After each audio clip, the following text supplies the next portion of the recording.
सुकाम किराड़ू जी से निवेदन रहेगा कि वे मंच पर आए। संपादक हरीश बी शर्मा जी का माल्यार्पण कर स्वागत करें।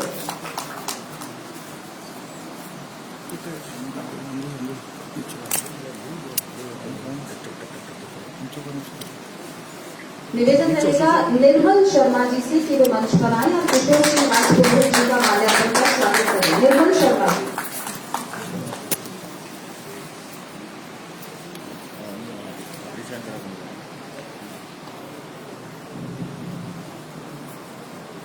राजेश के ओझा से निवेदन है कि वे अनिरुद्ध उमट जी का माल्यार्पण कर स्वागत करें। राजेश के ओझा।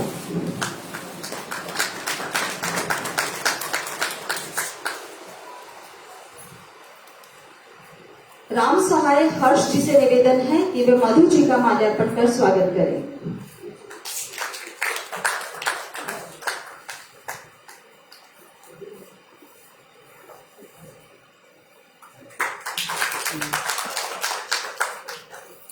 महिपाल सारस्वत जी से निवेदन है कि माल्यार्पण के लिए मंच पर आए और संपादक हरीश का स्वागत करें। महिपाल सारस्वत।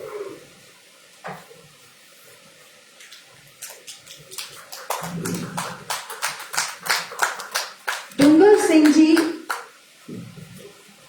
से निवेदन है कि वे मंच पर आए और रामकिशन जी का माल्यार्पण कर स्वागत करें। डूंगर Singh ji.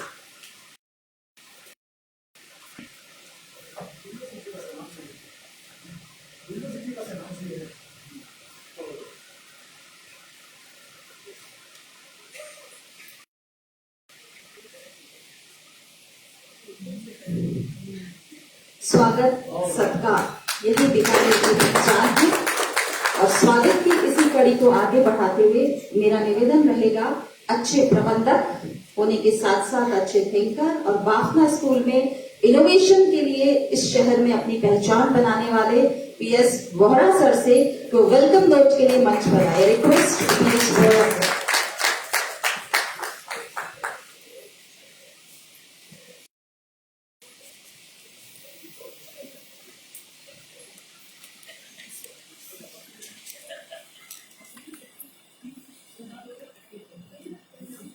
Thank you very much ma'am. नमस्कार आप सभी को। आदरणीय मंच, वेरी रिस्पेक्टेड श्री रामकिशन जी आचार्य, ऑनरेबल मधु आचार्य जी, श्री अनिरुद्ध उमट जी, किशोर सिंह जी और आज के प्रोग्राम के कर्ता धर्ता या हीरो कह दीजिए श्री हरीश बी शर्मा। मेरी अपॉर्चुनिटी है कि मुझे इस प्रोग्राम के वेलकम नोट के लिए बोला गया है, जो कि मैं अपने आप को ऑलमोस्ट एलिजिबल नहीं समझता हूँ। बहुत एक तरीके से नया एक्सपीरियंस है, लेकिन जब मधु जी ने और हरीश जी ने कहा कि आपको करना है तो मैंने इसको अपनी लाइबिलिटी समझा, अपना दायित्व समझा। मुझे बहुत खुशी है कि आसिफ जी को ऑलमोस्ट 2 महीने पहले भी इसी धर्मीधर के मंच से हम लोगों ने आदरणीय मधु जी की 19 किताबों का लोकार्पण को देखा था।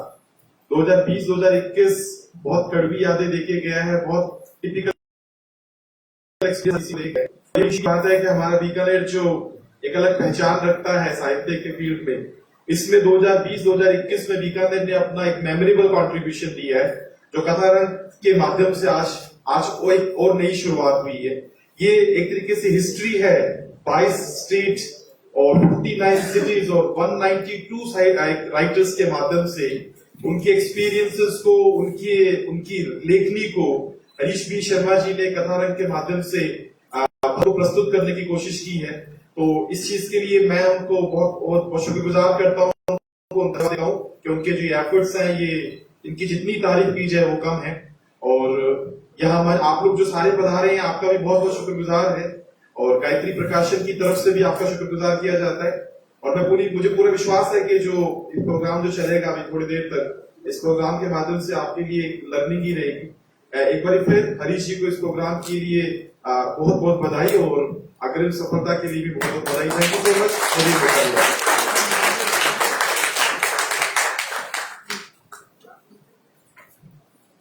बिल्कुल बधाई और बधाई हम सभी को, बधाई पूरे बीकानेर को। अब वो पल आने वाला है जब लोकार्पित होगी वो कृति, जिसमें है आधा देश, 22 प्रदेश, 59 शहर और 192 रचनाकार। ये इतिहास रचा जाएगा धरणीधर की इस पावन धरा पर। समय है उस पुस्तक के लोकार्पण का। परंपरा रही है हमारी, मेरा निवेदन रहेगा गायत्री प्रकाशन से, गायत्री शर्मा जी से कि वह पुस्तकें लेकर मंच पर आए। कोरोना काल के सृजन पर आधारित ये साहित्य वार्षिकी कथारंग 4, जिसका लोकार्पण यहाँ होगा और साक्षी बनेंगे हम सभी। गायत्री शर्मा जी प्रकाशन से।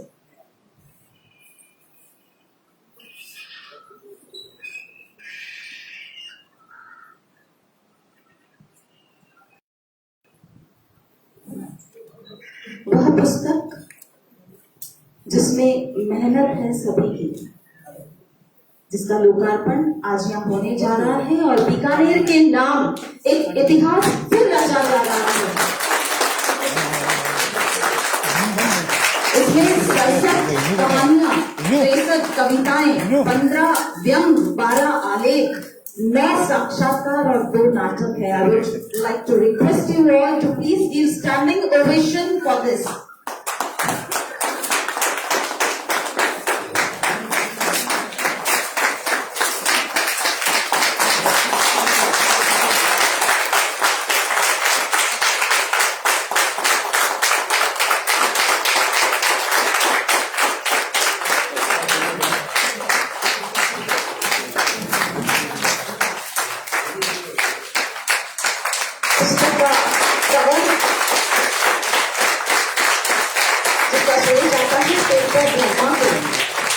कोरोना काल को मथुरन आज में बहुत ही खूबसूरती से उकेरा गया है। ये आर्टिस्टिक कवर पिच कोरोना काल को दर्शाता, कोरोना काल के सृजन पर आधारित साहित्य वार्षिकी के लिए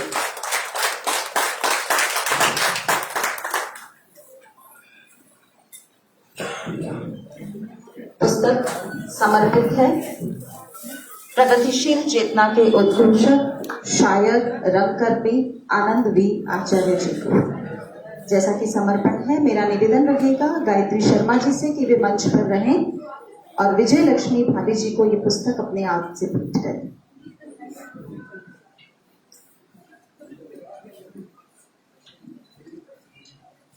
विजय लक्ष्मी जी मंच पर पधारें। ये पुस्तक समर्पित की गई है आनंद वी आचार्य जी को। साथ में निवेदन करूंगी अभिषेक जी से कि वे विजय लक्ष्मी जी के साथ मंच पर आए और गायत्री जी और हरीश जी से ये पुस्तक प्राप्त करें।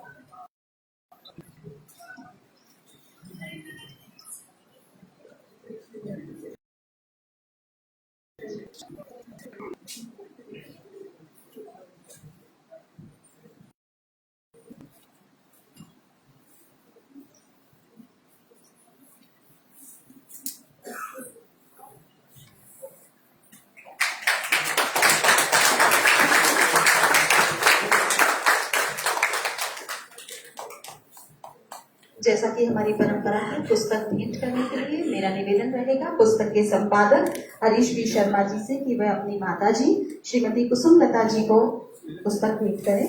हरीश बी शर्मा जी।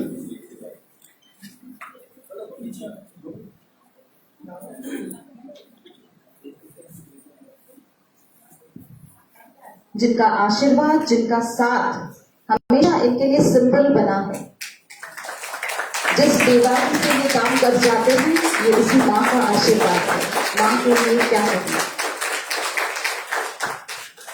माँ समान चाची जी को पुस्तक भेंट करेंगे, जो कि उनके साहित्यिक जीवन में हमेशा विशेष योगदान रहता है जिनका। हरीश जी की चाची जी हमेशा कुछ न कुछ सीख दे जाते हैं। साथ ही पुस्तक भेंट हरीश जी के बड़े भाई साहब के शर्मा जी को।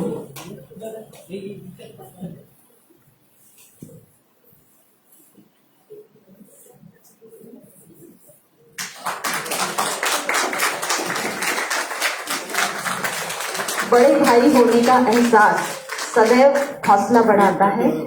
साथ ही प्रवीण जी हरीश जी के जिया जी, जिनको पुस्तक भेंट करेंगे हरीश जी। हरीश जी से निवेदन है कि दीपचंद जी साखला, जिनका होना बहुत बड़ा हौसला है हरीश जी के लिए और हम सभी के लिए, पुस्तक भेंट दीपचंद जी साखला करते। पुस्तक पर बात, कविता की बात करूं या बात करूं कहानियों की, बात करूं नाटक की या बात करूं साक्षात्कार की, बात करूं आलेख की, पूरा का पूरा सृजन इस कथा रंग में है। इसमें 67 कहानियां हैं, 63 कविताएं हैं, 15 व्यंग हैं और 2 नाटक हैं और 9 साक्षात्कार हैं।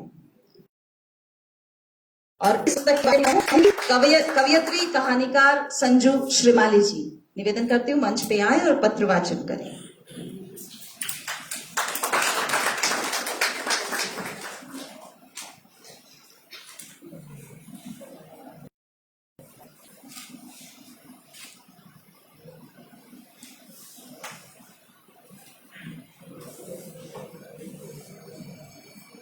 श्रद्धेय मंच और सभी मेरे अग्रज और अनुजों को मेरा प्रणाम। मैं सीधे आती हूँ क्योंकि महामारी के दौर से हम निकल करके इतनी संख्या में यहाँ विराजित हैं, तो गायत्री परिवार को वैसे ही बहुत बहुत धन्यवाद। मैंने अपना शीर्षक दिया है इस किताब के जो पत्र वाचन है उसका, महामारी दौर में कलमबद्ध रंग कथा रंग। जो प्रलय में ध्वस्त हुई, संहारों से संत्रस्त हुई, वह सृष्टि रचे जो बार बार, उस कलाकार को नमस्कार। तो कोरोना काल में सृजन रूप में साहित्य वार्षिकी चौथे अंक कथा रंग का जनतक सृजन कड़ी में गायत्री प्रकाशन स्तुत्य है। इस अंक में आधे देश 22 प्रदेश हम शुरू से ही सुनते आ रहे हैं, 59 शहर और 192 रचनाकार समाहित है। सुनना एक अलग बात और ना है, लेकिन इनको इकट्ठा करना ये गायत्री प्रकाशन परिवार का ही हौसला है। इसमें 9 साक्षात्कार, 67 कहानियां, 63 कविताएं, 12 आलेख, 2 नाटक और 15 व्यंग्य विधाएं हैं। यह अंक साहित्यिक विधा महोदधि में अनेक विचार लहरों के आडोलन विडोलन सहित पाठकों को रसाभोर करने में समर्थ है। अंक का आवरण पेंटर धर्मा की तुलिका ने संवारा बनाया है, जो नैनाभिराम है। गायत्री प्रकाशन ने कथारंग के इस अंक में एक माला में अनेक मणकों को पिराने का जो अथक प्रयास किया है, वो वंदनीय और साधुवाद है। कथारंग शीर्षक श्रृंखला में यह चौथी कड़ी है। यह अंक इसलिए भी स्मृतियों के धरातल पर अमिट छाप छोड़ेगा क्योंकि जिस समय इसकी नींव रखी गई उस समय समूचा देश एक भीषण महामारी के जबड़े तले फंसा था। जब जब जगत में कोई संकट आया तब तब साहित्य की, समाज की ताकत, मार्गदर्शक, सहन शक्ति, जूझने की हौसला बना है। अंक का अवलोकन करने पर राजस्थानी परंपरा दिखाई देती है। ये मेरा अपना सुझाव है या मेरा अपना विचार है, हो सकता है इससे असमर्थ और समर्थ भी हो सकते हैं। इसके प्रथम फेज में हमारे अग्रज कलमकारों को स्थान दिया गया है, जो बाद की पीढ़ी के साहित्यकारों को साहित्य का ककहरा सिखाने और समझाते हैं। तत्पश्चात वह पीढ़ी समाहित है जो अग्रज वटवृक्ष की छांव में अनुजों का पोषण करते हैं और अंत में शिष्यत्व स्वीकार कर आशीर्वाद स्वरूप कलम थामने वाले कलमकार भी हैं। इस महनीय कार्य हेतु भी गायत्री प्रकाशन का साधुवाद है। इस अंक की भूमिका को हम विधानुसार ही समझते हैं। यहाँ भी विधानुसार ही इनके पोस्टर लगे हैं। तो साक्षात्कार है पहले। इस श्रृंखला में डॉक्टर अर्जुदेव चारण जी का श्रीमान बुलाकी शर्मा द्वारा लिया गया साक्षात्कार है, जिसमें वे कहते हैं जिसकी आलोचना क्षेत्र में रुचि विकसित हो जाती है उसका सृजन लेखन कम होने लगता है। डॉक्टर जगदीश गिरी की जिज्ञासाओं को शांत करता डॉक्टर आयदान सिंह भाटी जी का भाषा आलोचना संबंधी साक्षात्कार, मलिक जादा जावेद साहब से इरशाद अजीज की बातचीत में उन्होंने कहा, इल्म के जोर से आप शायरी करेंगे तो वो शायरी दिमाग को तो मुनव्वर कर सकती है, दिल को नहीं। लोग नाटक करने भर को करते हैं, लेकिन जिसने नाटक को जिया है, ऐसे ही हमारे प्रिय अग्रज मधु आचार्य आशावादी जी से प्रमोद कुमार चमोली द्वारा लिया साक्षात्कार है, जिसमें उन्होंने कहा कि रंगकर्म को फास्ट फूड बना दिया गया है। कम रिहर्सल और प्रदर्शन की हड़बड़ाहट ने प्रस्तुति के स्तर को कमजोर किया है। साहित्य आमजन का सृजन हो, पर चित्रा मुदगल जी से संगीता सेठी की सटीक बातचीत में यही बताया गया है। भाषा साहित्य आलोचना की बात करते हुए भी यह अंक स्त्रियों को कदापि नहीं भूला है। इस बात का प्रमाण प्रीतपाल कोर्ट से रितु शर्मा जी की बातचीत में देखा जा सकता है, जिसमें वे कहती हैं, और ये स्त्रियों के लिए दोयम दर्जे की बात में सभी कहते हैं, अमूमन उनका कहना है कि इस बात को पुष्टि करता है। वे कहती हैं हमारे देश में स्त्रियों के लिए लेखन है वो जोखिम भरा क्षेत्र है। चरित्र हनन का कफन माथे पर बांधकर चलना सीख लें। मोहम्मद हुसैन जी से सीमा भाटी जी की बातचीत में उर्दू जबान की सच्चाई ये कहते हुए स्पष्ट की है कि उर्दू मुसलमानों की जबान है, तारीखी और लिसानी दोनों एतबार से गलत है।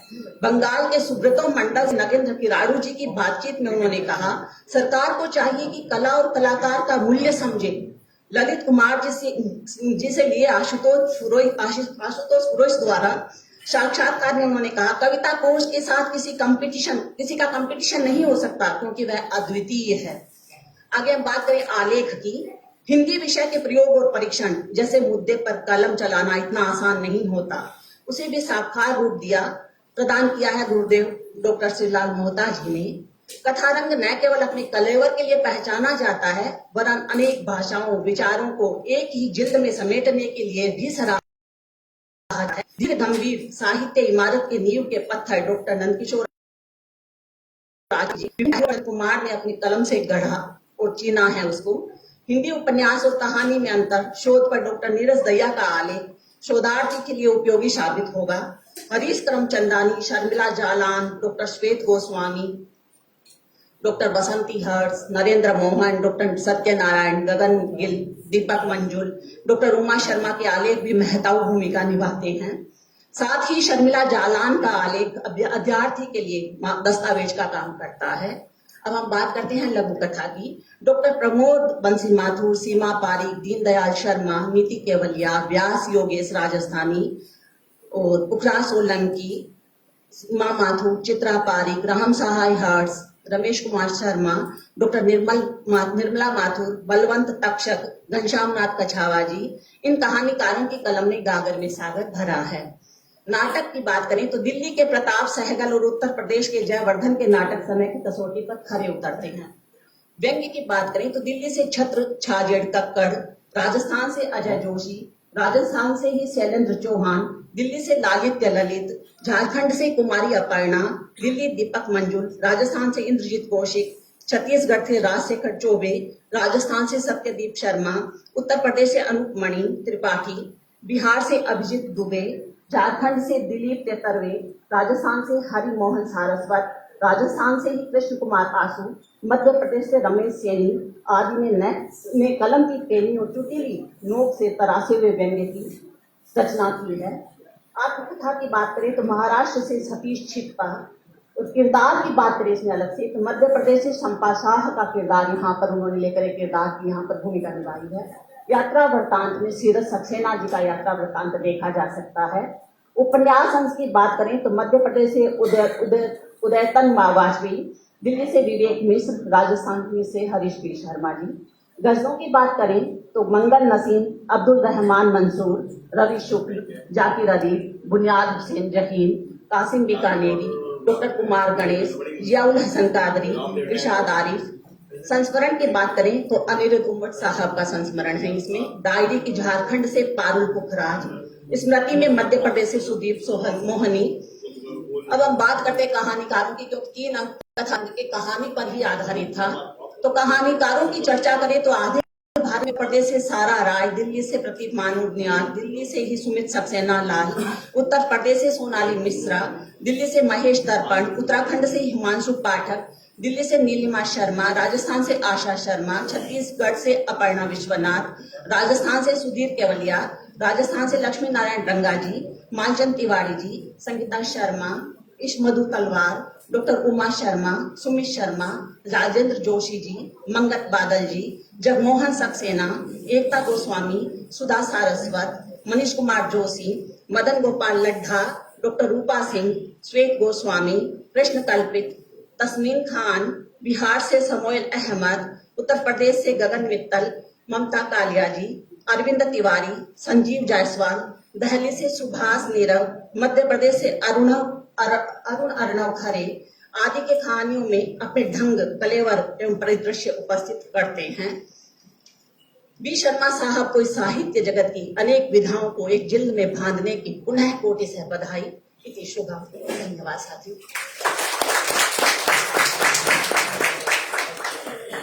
संजू श्रीमाली जी से निवेदन है कि वे मंच पर ही रहें।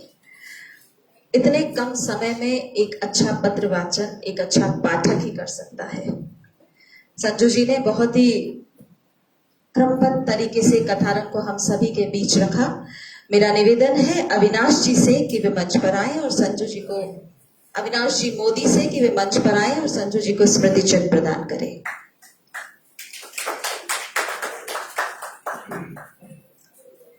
आसाम, बिहार, चंडीगढ़, छत्तीसगढ़, दिल्ली, हरियाणा, उत्तर प्रदेश, झारखंड, केरल, राजस्थान, इन सभी की कथाओं से, इन सभी के सृजन से बना ये कथानक, जिसमें 22 प्रदेश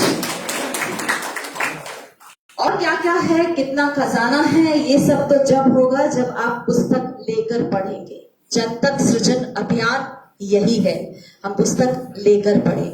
कथारंग के इस रंग में केवल रचनाकारों ने ही रंग नहीं भरा है, रंग भरा है उस टीम की लगन और निष्ठा ने, जिसके बिना इसका यहाँ तक पहुंच संभव नहीं होता। टीम के बिना कार्य अधूरा रहता है और पूरा नहीं होता। तो अब वक्त है उस टीम के सम्मान का।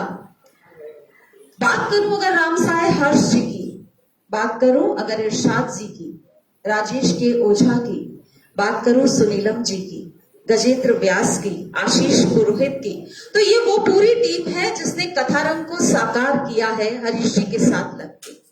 सम्मान अब उस टीम का जिन्होंने इस कथारंग की परिकल्पना को साकार रूप दिया है। मेरा निवेदन रहेगा राजेंद्र जी जोशी से कि वे मंच पर आए और इस कथारंग की कंप्यूटर सज्जा के लिए श्याम व्यास जी को स्मृति चिन्ह प्रदान करें।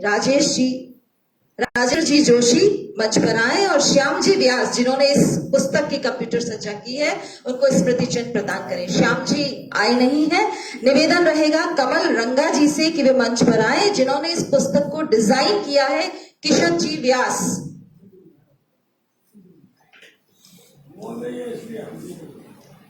आप तो हमेशा ही हैं, जो इस कार्यक्रम में है वो सदैव हमसे जुड़ा हुआ है। निवेदन रहेगा ऋषि मोहन जोशी जी से कि वे आए और ये जो आवरण है गौरी शंकर आचार्य जी ने जिन्हों, वो भी नहीं है,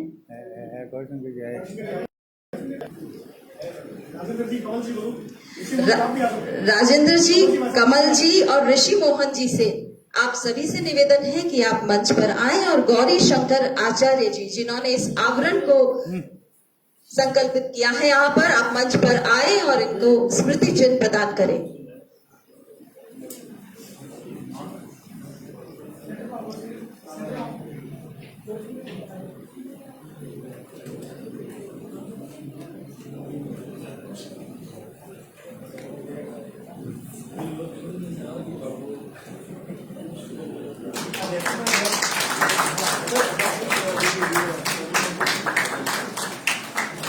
टीम के सम्मान की इसी कड़ी में संजय शर्मा से निवेदन है कि वे मंच पर आए और संजय शर्मा के सम्मान के लिए अर्चना थानवी जी और राकेश शर्मा जी मंच पर आए, उनको स्मृति चिन्ह प्रदान करें। संजय शर्मा जिन्होंने इसका संकलन किया है, समन्वय किया है, जो कि बता रहे थे कि रात को 1-1 बजे तक बैठकर ये पूरा कार्य संपन्न हुआ है। तो ये लगन, निष्ठा और मेहनत आज रंग लाई है इस कथा रंग में।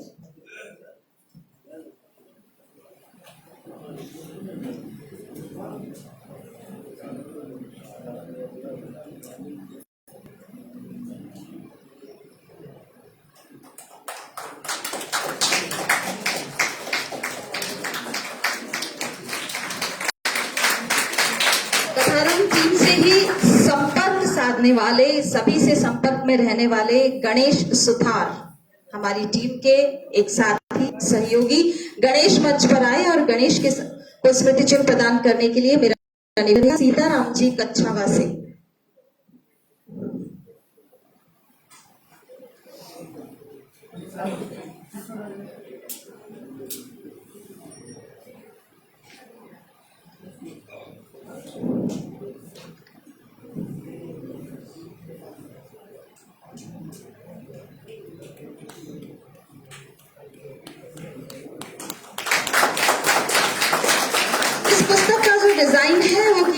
शिवाजी आचार्य ने, मेरा निवेदन रहेगा शिवाजी आचार्य मंच पर आए और मनमोहन जी शर्मा से निवेदन रहेगा कि वे शिवाजी आचार्य को स्मृति चिन्ह प्रदान करें। मनमोहन जी।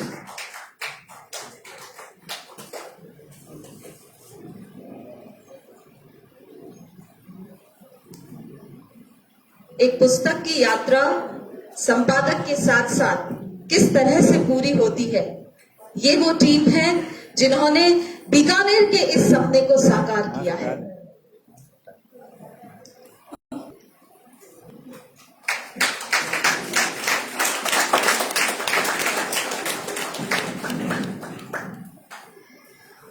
और कथा रंग के सूत्रधार विकास शर्मा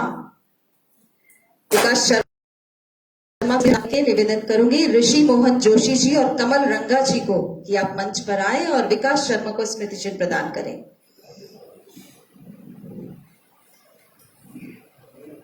कथारंग के सूत्रधार सभी के प्रिय विकास शर्मा।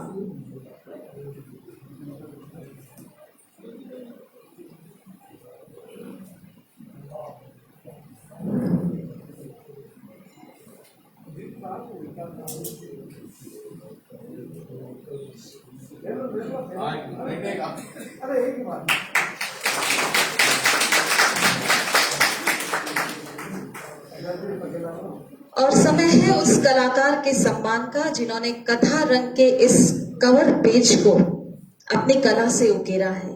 ये है मथेरन आर्ट, जो कि बीकानेर की जानी पहचानी एक चित्रकला है, जिसमें हम गणगौर से लेके शादी ब्याह तक चूने से दीवार पर चित्र उकेरते हैं। कोई भी शुभ कार्य हो, बीकानेर में पूजा की जाती है और इस तरह से इस कला का उपयोग किया जाता है। कथारंग के कवर पेज पर कोरोना काल को किस तरह से अपनी कला में ढालकर उन्होंने इस कवर पेज को खूबसूरत बनाया है। निवेदन है पेंटर धर्मा से कि वे मंच पर आए। कोरोना काल के सृजन को दर्शाता यह कवर पेज, मथेरन कला में कोरोना काल को उकेरता यह कवर पेज, पेंटर धर्मा।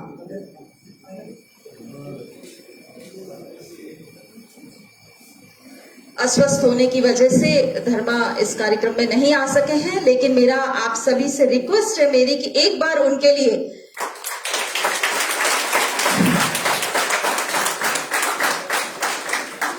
शुक्रिया।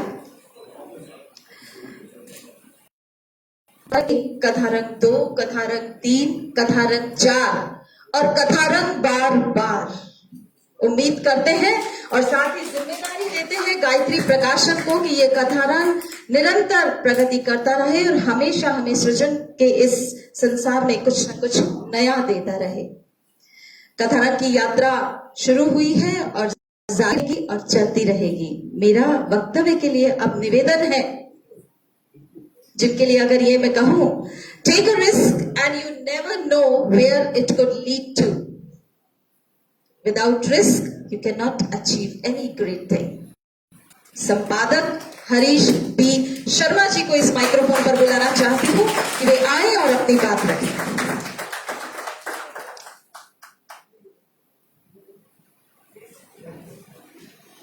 शुक्रिया रितु जी। आदरणीय रामकिशन जी इस कार्यक्रम के अध्यक्ष, आदरणीय मधु जी, अनिरुद्ध जी और किशोर सिंह जी, जिनकी वजह से ये मंच एक गरिमा को प्राप्त कर रहा है। सोचा था जन तक सृजन का अभियान इसलिए करें कि साहित्य आम आदमी तक पहुंचे। बंद कमरे में लिखा जाने वाला आम आदमी उसको कैसे लेता है,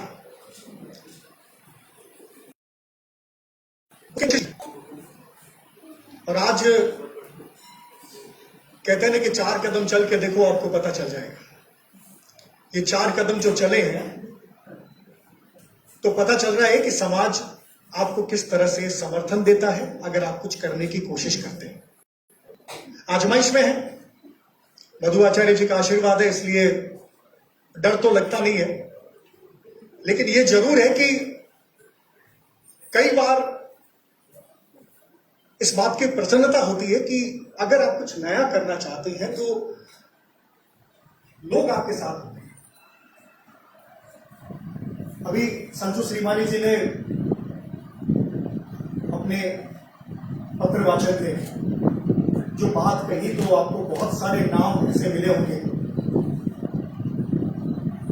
जो शायद ही कभी बीकानेर आए, लेकिन आप लोग उनको नाम से परिचित हैं। साहित्य क्षेत्र के क्षितिज के ऐसे डेविड के मान नक्षत्र अगर इस कथारंग में है तो इसके पीछे अनिरुद्ध जी का बहुत बड़ा हाथ है। साथ बैठा करके नहीं, मैं आपको बताऊंगा, अगर बीकानेर से एक काम हो रहा है, अगर बीकानेर में एक दिया चल रहा है तो इसकी रोशनी फैल नहीं। ये सामान्य बात नहीं है।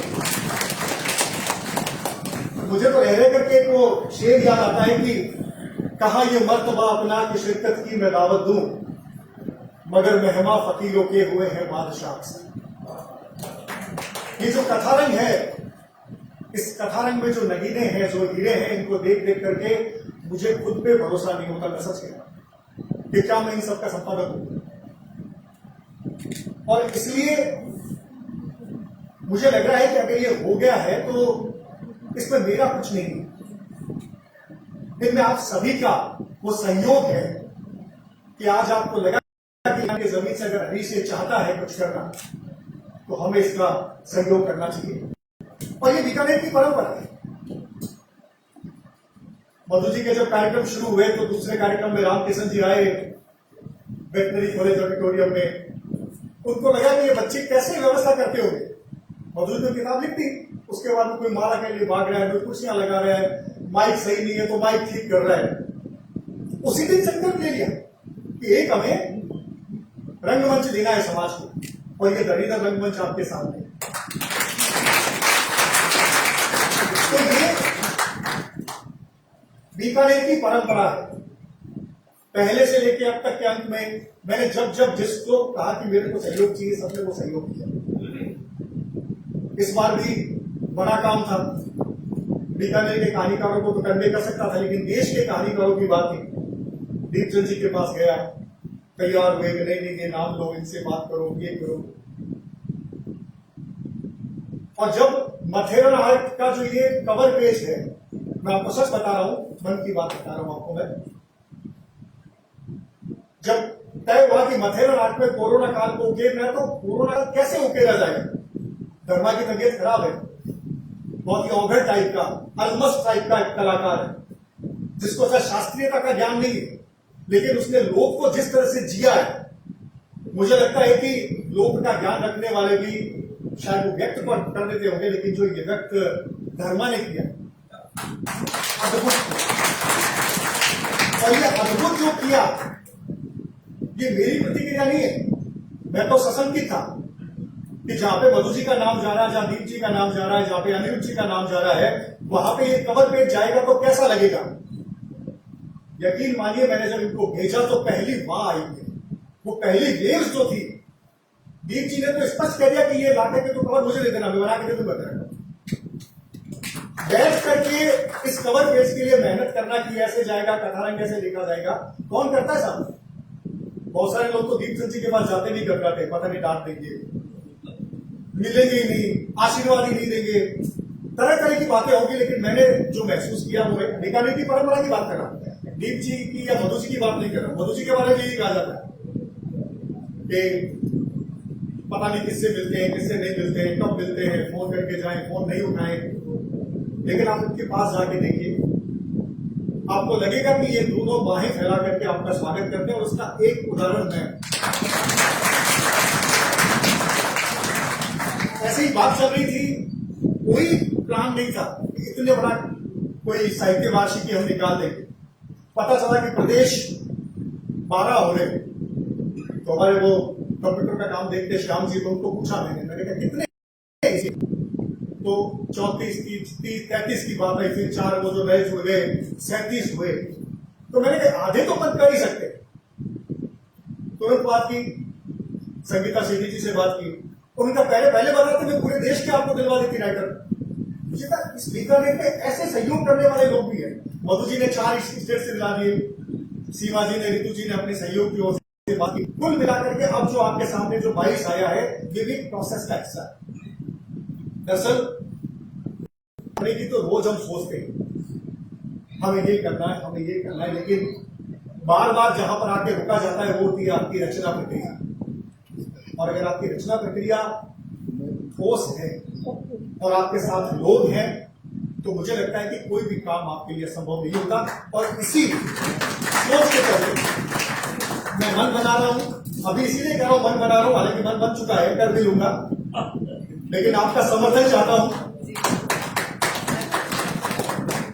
स्वरा जी टेढ़ी आंखों से मत देखिए, आपका और सता साहब का रोल बहुत बड़ा है।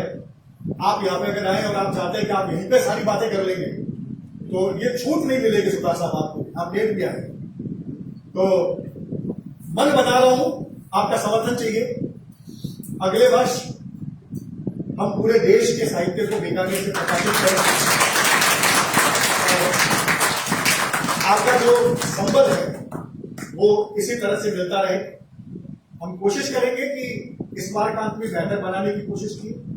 कुछ गलतियां रही होगी, लेकिन कुछ राइटर रह भी गए। एक प्रॉब्लम आई, कई लोगों ने व्हाट्सएप पे हमें अपनी कविताएं कहानियां भेज दी, जबकि हमने एक प्रोसेस बनाया था कि मेल पर आएगी तो ठीक है। व्हाट्सएप पे कई बार उठ जाता है, बहुत सारी चीजें टेक्निकल प्रॉब्लम होती है, और व्हाट्सएप की अभी वाली नीतियां तो लोगों को डरा नहीं होगा। तो वहां सामने तो छोड़ दिया 21 तारीख के बाद, कोशिश कर दिया कि मैंने 21 तारीख के बाद व्हाट्सएप यूज ही नहीं करता। तो मेरा निवेदन है कि जो भी रचनाएं भेजें, किसी के माध्यम से भी आप रचना भिजवाएं, कथारंग के जीमेल पे भिजवाएं, ताकि वहां पर सुरक्षित भी रहेगी और हम उसका उपयोग बेहतर तरीके से कर भी पाएंगे। कई बार क्या होता है कि कुछ चीजें फाल्ट आ जाता है, कई बार रचना रह जाती है, तो हम मेल से वापस उठा सकते हैं उस रचना को उसी ट्रैक पे। मेरा निवेदन आपसे यही रहेगा, समर्थन दें, पूरे देश को हमें इस बीकानेर की जमीन से किताब के रूप में समाहित करके सामने लाना। और ये मेरे अकेले के वश की बात नहीं है, आप सब साथ रहेंगे तो हम ये काम कर लेंगे। एक बार फिर नहीं कहना चाहिए, आप सभी को पता है, आदरणीय मधुआचार्य जी का ये सबसे बड़ा संबल है, जिसकी वजह से इस काम को मैं अंजाम तक दे पाया। और ये पॉसिबल नहीं होता कि ये किताब आप लोगों के सामने आती। उन्होंने लगातार इनका जो फॉलो है बहुत मजबूत है। दिन में 3 बार मुझे पूछते थे कि तेरे क्या क्या काम कैसे कैसे हुआ। एक बार मैंने कह दिया ना कि मैंने उससे वो काम करवा लिया है, तो तुरंत उनको याद रहता कि मैंने किसी को काम दिया हुआ है, तो कहते बाबू उसका उस काम किया था, उसका क्या हुआ। तो जब तक इनका फीडबैक है, इनका साथ है, इनका निर्देशन है, मुझे लगता है कि हम लगातार आगे बढ़ते रहेंगे। आदरणीय किशोर सिंह जी राजपुरोहित तो कथारंग के पहले चरण से साथ है, अनिरुद्ध जी भी पहले चरण से साथ है। फिर एक दिन मुझे कहा कि हरीश जी मैं तो कहानियां लिखता नहीं हूं, तो मैंने कहा आप अब कथारंग की टीम में शामिल हुई, मेरे नेपथ्य में मेरा सहयोग करिए। और रामकिशन जी आप सबका आशीर्वाद, और आप जो आए हैं, इस कार्यक्रम का वर्चुअल भी प्रसारण हो रहा है, लेकिन जो यहाँ पे आए हैं डरते डराते आए। श्वेत गोस्वामी जी ने मुझे पूछा कि भाई मुझे वर्चुअल लेना है या यहाँ पे साथ रहना है। मैंने कहा जो आपका मन हो, और आपका मन बना, आप हमारे साथ यहाँ पे खड़े हैं। मैं आप सभी का स्वागत करता हूं, अभिनंदन करता हूं और आशीर्वाद चाहता हूं। नमस्कार।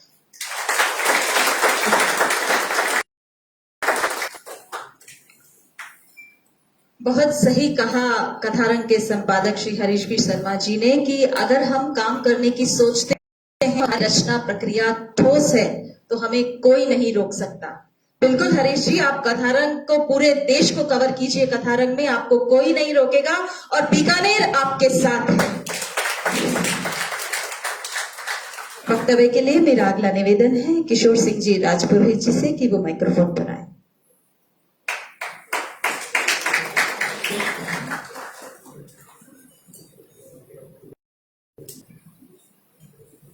परम आदरणीय सरपंच साहब रामकृष्ण जी, बड़े भाई जैसे नहीं, बड़े भाई ही मधु जी भाई साहब,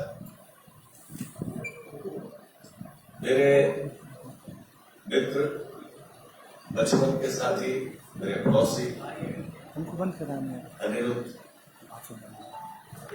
और मेरे अनुज हरीश जी,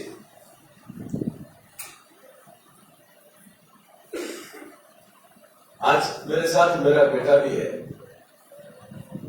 और आश्चर्य की बात बताऊं, शायद उसको आज पता चल रहा होगा कि उसके घर के बिल्कुल बगल में जो अनिरुद्ध रहते हैं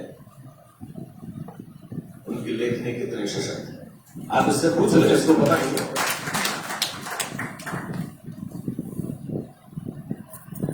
रिश्ते और रिश्तों की पूंजी को जो लोग साथ लेकर के चलते हैं, सही मायनों में समृद्ध तो वही है। यहां इस मंच पे आना, मैं लेखक नहीं हूं, मैं क्रिटिक भी नहीं हूं, मैं एक पाठक हूं। और ये पढ़ने की कला या पढ़ने का लगाव मुझे हरीश जी ने सिखाया। पहली किताब गिफ्ट की, फिर मुझे कहा कि भाई साहब, भारतीय राजनीति के 2 आख्यान बहुत अच्छी किताबें लाए। शायद इसके साथ कहीं सुधार साहब भी थे, अनपोस्टेड लेटर्स। सुधार साहब ने मेरी तरफ पढ़ाई और मैं सौभाग्यशाली मानता हूं कि मुझे पढ़ने का लगाव मेरे इन समृद्ध दोस्तों की वजह से बना। यहां धरणीधर आने पर मुझे ऐसा लगता है जैसे मैं किसी तीर्थ यात्रा पर हूं। महादेव का मंदिर तो है ही, लेकिन साहित्य के क्षेत्र में जितना कुछ धरणीधर से हो रहा है, यहां पर भी मैं पहली बार साहित्य के कार्यक्रम में आया था। उससे पहले मुझे पता भी नहीं था कि धरणीधर का मंदिर है कहां। आप देखिए जीवन कितनी तेजी से बदलता है। और मैं हरीश जी की कुछ बातें, चूंकि मैं शिक्षक हूं और ये मेरी जिम्मेदारी है कि मैं स्पष्ट बोलूं, भले ही वो कड़वा लगे। कथा का ये जो यहां तक का सफर है, ये बिल्कुल आसान नहीं रहा, माफ करें। यहां तक पहुंचने में आज जो हम सब कुछ देख रहे हैं, वो शून्य से की गई मेहनत, वो शुरू में किए गए प्रयास। कितने रामकिशन जी हैं बीकानेर में, कितने मधुआचार्य हैं, कितने अनिरुद्ध उमट हैं। मेरा ये मानना है कि समाज को अब ये जिम्मेदारी लेनी पड़ेगी कि वो साहित्य रचना को, साहित्य निर्माण को, साहित्य को डेवलप करने की जिम्मेदारी अपने कंधों पर ले। और अगर कोई लिखना चाहता है, अगर कोई छापना चाहता है, तो उसकी आगे आकर के जैसी संभव हो वैसी मदद करें, वरना बहुत मुश्किल काम है।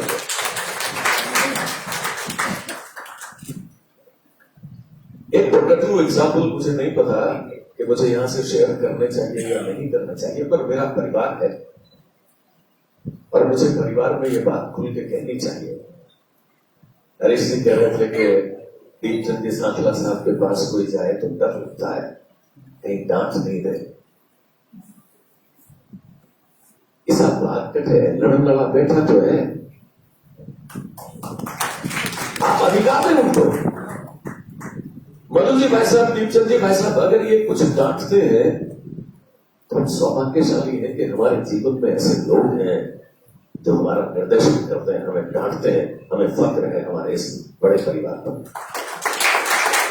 मुझे नहीं लगता मधु जी भाई साहब के कुछ कहने का या दीपचंद जी साहब के डांटने की अगर मैं करूं किसी को बुरा लगा लो, और अगर किसी को बुरा लगा तो वो फिर दीपचंद जी भाई साहब की संगत का अधिकारी भी नहीं है। ये अपना तो समझना पड़ेगा, रिश्तों की इस पूंजी को समझना पड़ेगा। कथा रंग के निर्माण के शुरुआती दौर में जब हम बैठ करके इसकी कल्पना किया करते थे, मुझे वो एक क्षण याद है और मुझे इस बात के लिए भी कई बार अंदर के अंदर बड़ी तकलीफ होती है।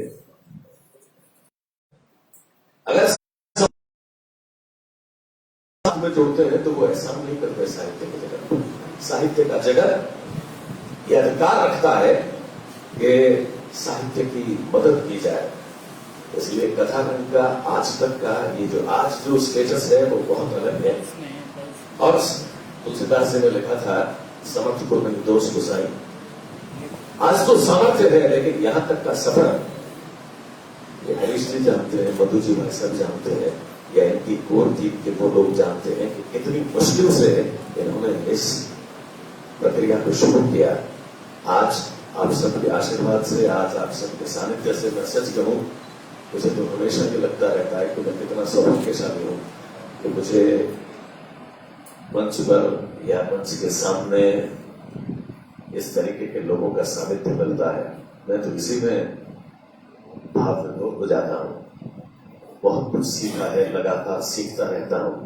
और मैं मेरी तरफ से तो हरीश जी को ये निसंदेह हमेशा ही कहता रहता हूं कि हमेशा आपके लिए तैयार हैं। आप जो भी उपक्रम करें उसमें हमसे जो भी मदद बन पड़ेगी करेंगे।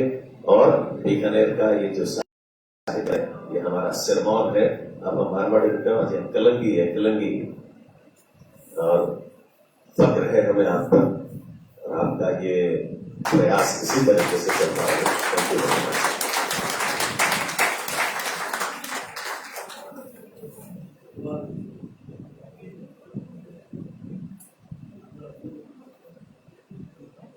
Thank you Kishore sir. आपने बिल्कुल सही कहा कि रिश्तों की जो पूंजी है, जो उसे साथ लेकर चलता है, वही सफलता को पाता है। और यही कारण है कि कथारंग इतना आगे बढ़ पाया है। बहुत मेहनत लगी है यहाँ तक पहुँचने में। एक बात भी कही आपने कि हम समाज के लिए करते हैं और समाज का जो रिएक्शन होता है वो बहुत डिजास्टर होता है। सही बात है। अब समाज को सोचना होगा। समाज बना भी हम सभी से है। सोचना होगा उन लेखकों के बारे में जो किसी कारणवश आगे नहीं आ पाते। जनतक सृजन अभियान उन्हीं के लिए है।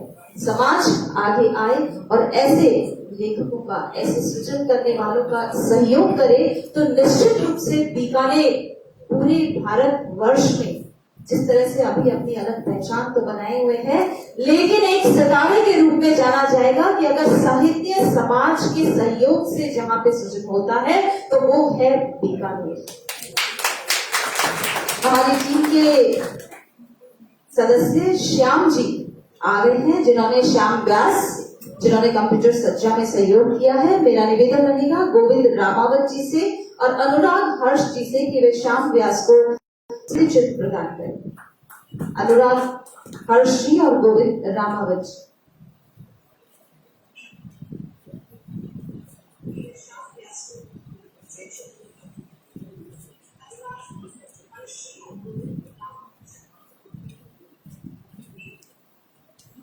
सफर जब शुरू होता है तो नहीं पता होता कि कितनी मुश्किलें आएंगी, कठिन होगा, आसान होगा, लेकिन हौसला होता है मन में कि शुरू तो करें, मंजिल तक तो पहुंचना ही पहुंचना है। और यही सफर 2015 में जो शुरू हुआ, आज यहाँ तक पहुंच पाया है। निवेदन है कवि उपन्यासकार अनिरुद्ध उमट जी से कि वे माइक्रोफोन बनाएं और अपना वक्तव्य रखें।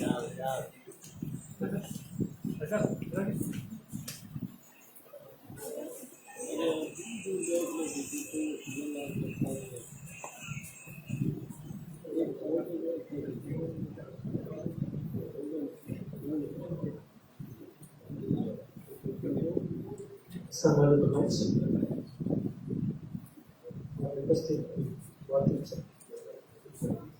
मित्रों, बहुत कम समय में आपसे करीब 35 साल की यात्रा तब से याद आ रही है। तो मैं मधु भाई टाउन हॉल में लोग मिला करते थे। बहुत लंबी यात्रा। ये एक शहर जो विमर्श का शहर रहा है। छगन मोहता से हरीश भागानी, आजाद भटनागर, नंद किशोर आचार्य तक मूलतः यह शहर विमर्श के नाते पहचाना जाता रहा है। उसी के अंदर आपकी कलाएं विकसित हुई। आपके समाज में यदि शरद मोहता है, हरीश बाघानी है, राधानंद भटनागर है, नंद किशोर आचार्य है, तो एक अदृश्य सा संपादन आपका होता है, आपका रचाव होता है, आप खड़े जाते हैं जैसे गणगौर खड़ी जाती है। एक समय होता है, अब थोड़ा बदल गया है, जब हम लोग अपने बुजुर्गों के पास में अपनी रचनाएं लेके जाया करते हैं, शुरू में बताते हैं, फिर एक दिन आता है, आचार्य जी कहते हैं कि भाई अब मैं क्या बताऊं, तुम कुछ समझदार हो, बस जरा सा इस कविता में कुछ रड़क रहा है वो देख लेना।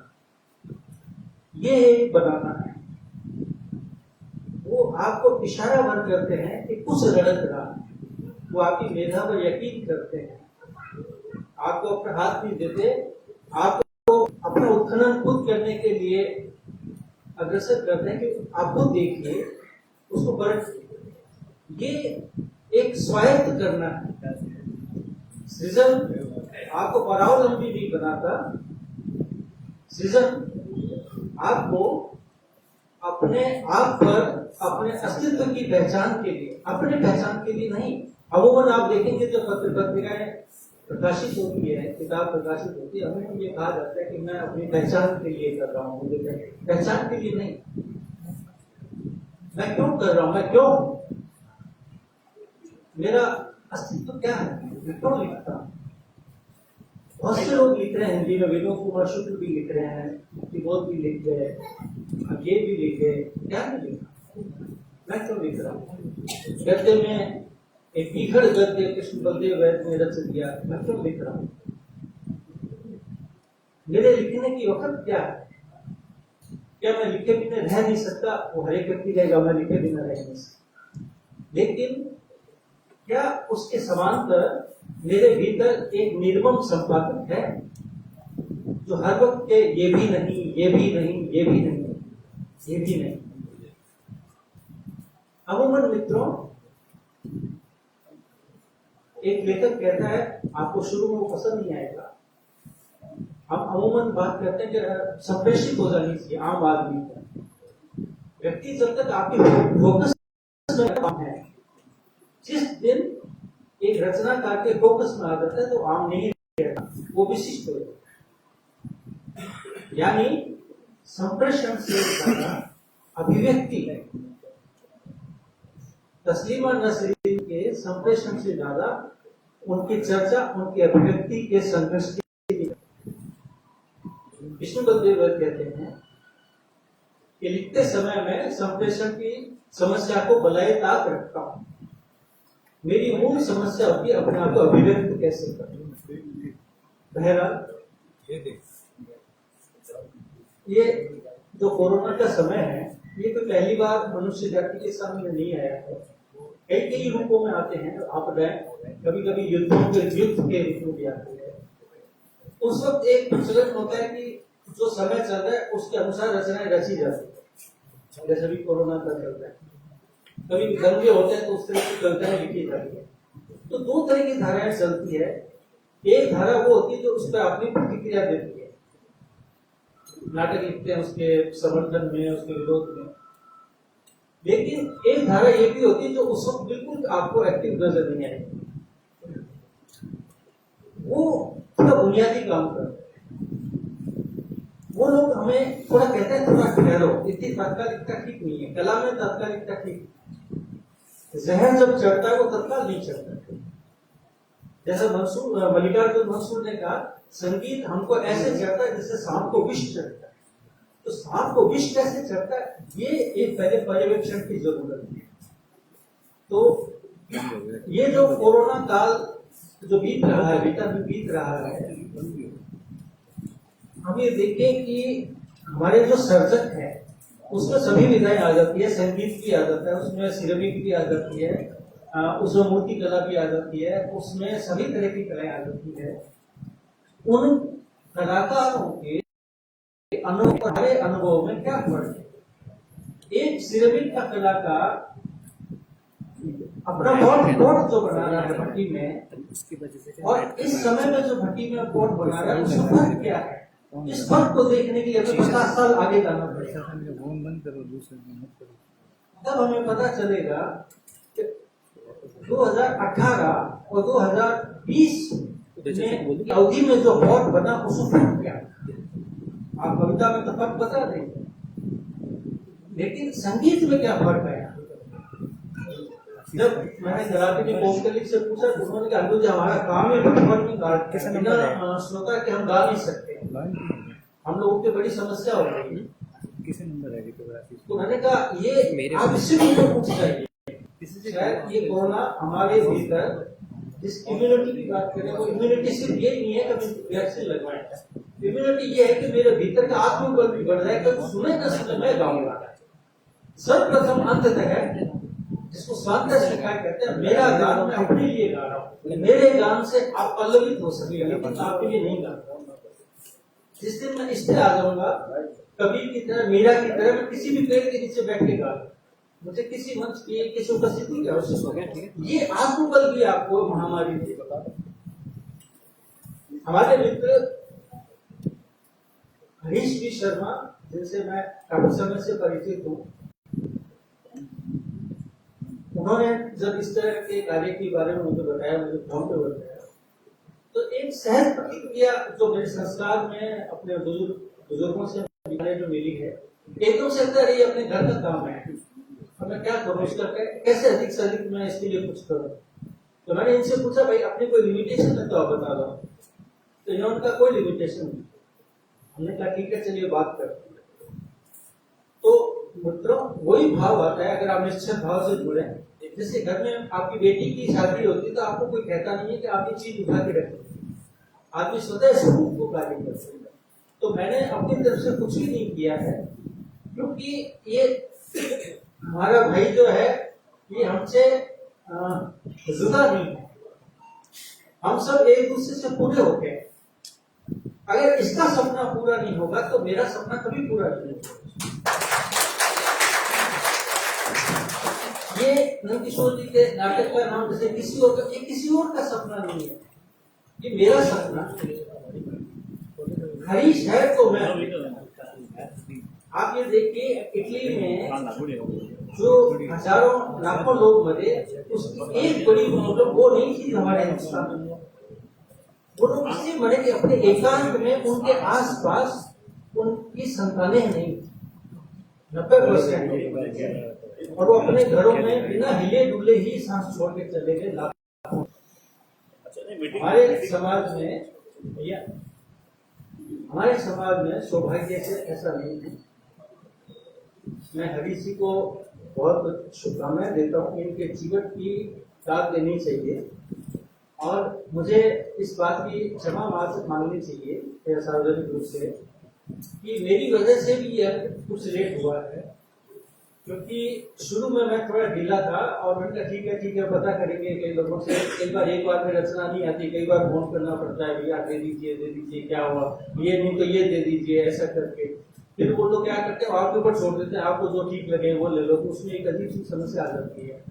तो मैं इनको दिया करता था, इस वजह से भी ये थोड़ा लेट हुआ है, इसके लिए मैं क्षमा प्रार्थी हूँ। और ये वो शहर है जहाँ पर साहित्यिक पत्रिकाएं आती नहीं थी, उससे पहले बिक जाती थी। अब ये वो शहर है जहाँ पर साहित्यिक पत्रिकाएं लगभग आती नहीं। मित्रों यहाँ लिखने वाले बहुत हैं, लेकिन साहित्यिक पत्रिका एक या दो प्रतियों से ज्यादा बिकती नहीं। ऐसे में हरीश बी शर्मा एक उन्हें काम करते हैं जिसको कहते हैं एक वातावरण बना। इस सामग्री के बारे में मैं आपको 2 मिनट में बताना चाहूंगा। आप इसका गद्य पढ़िए। आपने आज तक चलिए बहुत सिंपल बात करते हैं सिनेमा पर, तो इसमें सिनेमा पर का एक सर्वश्रेष्ठ गद्य सुदीप सोनी बहुत युवा लेखक है, उन्हें प्रेस्टूट के डिप्लोमाधारी हैं। उन्होंने इरफान के रहने पर नहीं, इरफान के जाने और इरफान की कला के रह जाने पर एक विश्लेषण किया है जो आपको जयप्रकाश चौक से क्या नहीं मिलेगा। इसमें विलंबित स्वर में सुदीप ने लिखा है। अभी थोड़े दिन पहले भूरी बाई को पद्मश्री मिला है, उसके ऊपर शंपा शाह ने एक अद्भुत गद्य लिखा है जो चित्रकारी को चित्रकाज कहते हैं।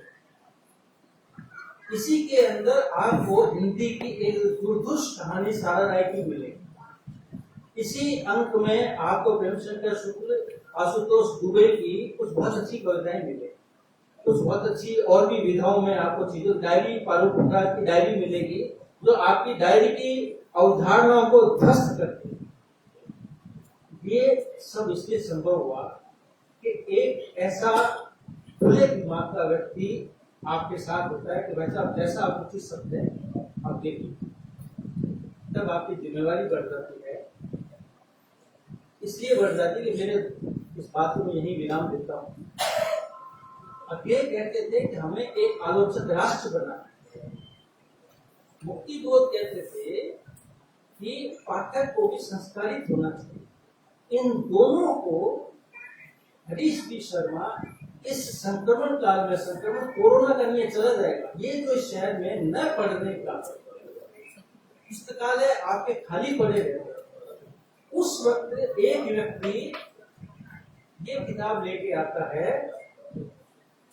अज्ञे और मुक्ति बोध की जो धारणाएं हैं उस पर निर्भर रहते हुए कि आप इसको पढ़िए, आप पढ़ेंगे तो आपके लेखन में, आपके विचार में, आपके विमर्श में, और एक दिन हो सकता है बहुत अच्छा है, किस दिन आप ये कहेंगे आज मैं लिखूंगा नहीं।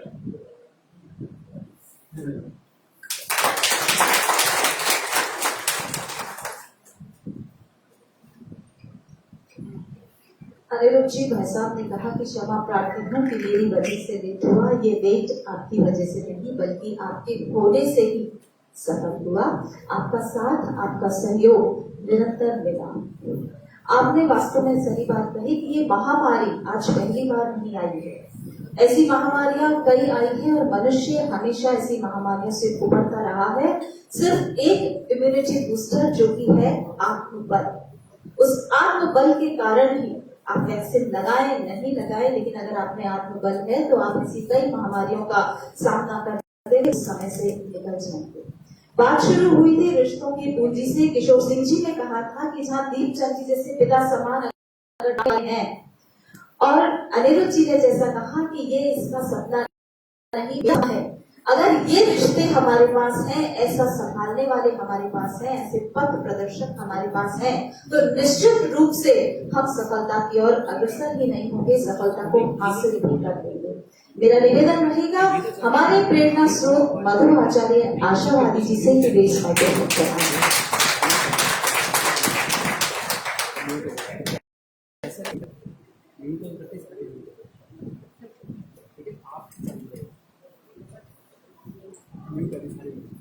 आदरणीय रामकृष्ण जी, अनिरुद्ध कुमार, किशोर सिंह जी, हरीश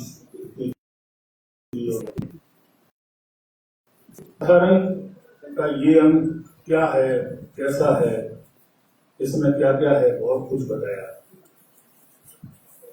मैं ईमानदारी से कह रहा हूं आपको कि अगर 30 साल के मेरे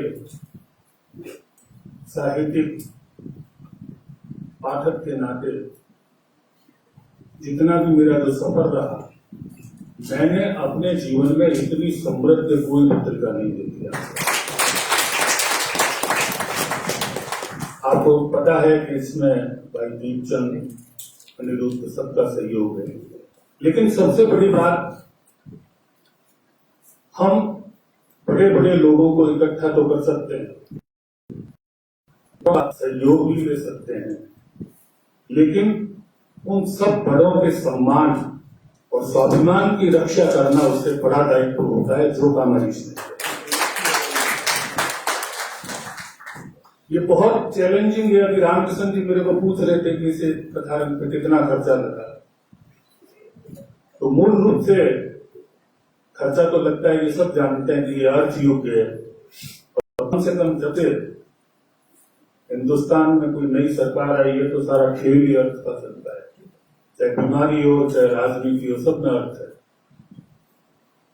तो मैं रामकृष्ण जी बहुत ईमानदारी से कह रहा हूं कि हरीश कहता है कि मेरे पास कोई समस्या है, ये समस्या कैसे सॉल्व होगी, तो मैं धड़ल्ले से इसको इसलिए कह देता हूं कि मुझे पता है कि कोई हानि का खाता आएगा तो वो आपके खाते में डाल देंगे।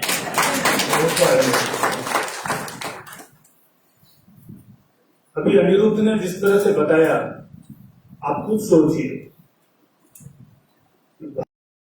भारत में जिन लोगों ने नए नए प्रतिमान बनाए अलग अलग विधाओं में, सारा राय का नाम लेकर अनिरुद्ध ने छोड़ दिया। आप सारा राय को जानते हैं कि वो किस पीढ़ी का प्रतिनिधित्व करती है। वो उस पीढ़ी का प्रतिनिधित्व करती है जिसको हमने अपने बचपन में अपनी पाठ्य पुस्तकों में पढ़ा था। मुंशी प्रेमचंद उसकी पौत्री है। उसकी रचना का इसमें होना बहुत बड़ी बात है। और उससे भी बड़ी बात, आज ये राजनीति, ये धर्म की बातें और ये अर्थ का वैश्विक दबाव, ये कोरोना की महामारी से ज्यादा खतरनाक महामारी। इस महामारी ने सबसे ज्यादा अगर ना तो वो व्यक्ति की संवेदना को खंडित किया है। संवेदना की चीज ही खत्म हो गई, और जब संवेदना नहीं रही तो आप और हम जिंदा लाशें हैं, इंसान नहीं है। क्योंकि सत्ताओं का लाभ या पूंजीपतियों का लाभ आपको और हमें हिंदू, मुस्लिम, सिख, ईसाई बनाने में है। इस बहती हुई प्रचंड महामारी को रोकने का काम कौन करेगा? वो रोकने का काम केवल एक कलमकार कर सकता है, और उसका ये महायज्ञ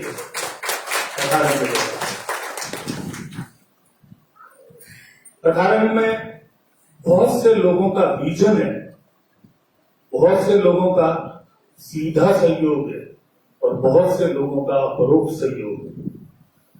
इस पुस्तक के आगे कुछ लोगों के नाम है, लेकिन उससे आगे भी बहुत लंबी फहरिस्त है जिन लोगों का सहयोग है, जो इस बात का प्रमाण है कि अगर कोई व्यक्ति समाज और संवेदना के लिए ईमानदारी से एक कदम आगे बढ़ाता है तो निश्चित रूप से उसकी मदद करने वालों की कोई कमी नहीं होती, बशर्ते कि कदम ईमानदारी का हो और ईमानदारी से रखा जाए। क्योंकि लाभ और हानि सोचने वाले कभी इतिहास नहीं रचा करते, खुद को भोंकने वाले हरीश जैसे इतिहास रचते। कितना पहले 100, 250, अभी ये कथारंग का अंक आपको पता नहीं होगा, 352 पेज का है, 352, और इसको नाम साहित्य वार्षिकी दिया है। और साहित्य वार्षिकी किस दौर की? कोरोना के दौर की। आपने अच्छी तरह से देखा होगा, अनिरुद्ध ने सारे के नाम बताए, मैं एक भी नाम रिपीट नहीं कर रहा हूं, लेकिन कह रहा हूं कि इन रचनाकारों ने ये साबित किया है कि अगर समाज हमको स्वीकारता है तो हम निस्वार्थ भाव से अब भी उसी साहित्य परंपरा का निर्वाह करने के लिए तैयार हैं जो हमें, और जैसे हमारे शहर में हरीश बादानी, डॉक्टर नंद किशोर आचार्य, यादवेंद्र समाचंद्र ने हमें दी, वैसी हर शहर में जीवित है, बशर्ते कि समाज भी उसको उसी तरह से अंगीकार करे। हम क्यों चिंतित है? अनुरुद्ध क्यों चिंतित था कि पाठक नहीं मिलते? ये सत्य है। रचनाकार अपना पूरा का पूरा खून निचोड़कर अपनी बात को लिखता है, लेकिन उसको पाठक कितने मिलते हैं? पाठक कौन देगा? वो किसके लिए लिखता है? रचनाकार को खुद के लिए लिखना है तो उसको तो बहुत सारे पुरस्कार मिल जाते हैं, मेरे को भी मिले हुए, अनिरुद्ध को भी मिले हुए, कई लोगों को मिले हुए। हमारा तो हो गया स्वाद पूरा, हम तो हो गए प्रसिद्ध। लेकिन वो क्यों लिखता है लगातार? वो लगातार इसलिए लिखता है कि समाज और व्यक्ति निरंतर घटता बढ़ता रहता है, और इसीलिए कृष्ण बलदेव वेद के उदाहरण से, जैसे अनिरुद्ध ने कहा, मैं कहता हूं इसीलिए समाज हर दिन घटता बढ़ता है, तो अनिरुद्ध जैसा ही साहित्यकार कहता है। तो उस घटक बढ़त को कौन गिनेगा? समाज तक उस घटक बढ़त को कौन पहुंचाएगा? साहित्य है क्या? जीवन की घटक, संवेदनाओं का जीना और मरना, भावों का तिरस्कार और भावों की पालना। अगर किसी एक किताब में इतने 192 रचनाकारों की भावनाएं मिलती है, तो मैं दावा करता हूं ये केवल बीकानेर का नहीं, हिंदुस्तान का पहला वो संग्रह है जिसके बराबर कोई दूसरा संग्रह नहीं आता। और इसके लिए मैं बहुत बधाई देता हूं, आपसे आग्रह करता हूं कि संग्रह को इसलिए न देखें कि इसमें मैं हूं या हरीश है, इसलिए देखें कि इसमें कौन से साहित्यकार है। और रचनाकारों से निवेदन करूंगा कि उन रचनाकारों की रचनाओं को देखें। निश्चित रूप से आपको भी कुछ न कुछ आगे जाना होगा जीवन में। अगर आप संस्कारी लोग हैं, सनातनी लोग हैं, तो हमारे जो धर्म में भी कहा गया है कि कोई भी महात्मा, कोई साधु या कोई संत तभी सफल होता है कि वो जीवन में विद्यार्थी बना रहता है। तो साहित्य लिखने वालों को भी निरंतर विद्यार्थी में कथारंग का ये अंक बहुत मदद करेगा। मैं इस अंक के पीछे लगे हुए सारे साथियों को बहुत बहुत धन्यवाद देता हूं और हरीश को बहुत बधाई देता हूं। और इसके अलावा इसकी बात को कम से कम दीपचंद, अनिरुद्ध और मित्रों के हवाले से कहता हूं कि नहीं, हम निश्चित रूप से अगली साहित्य वार्षिकी पूरे देश की निकालेंगे, ये तय है।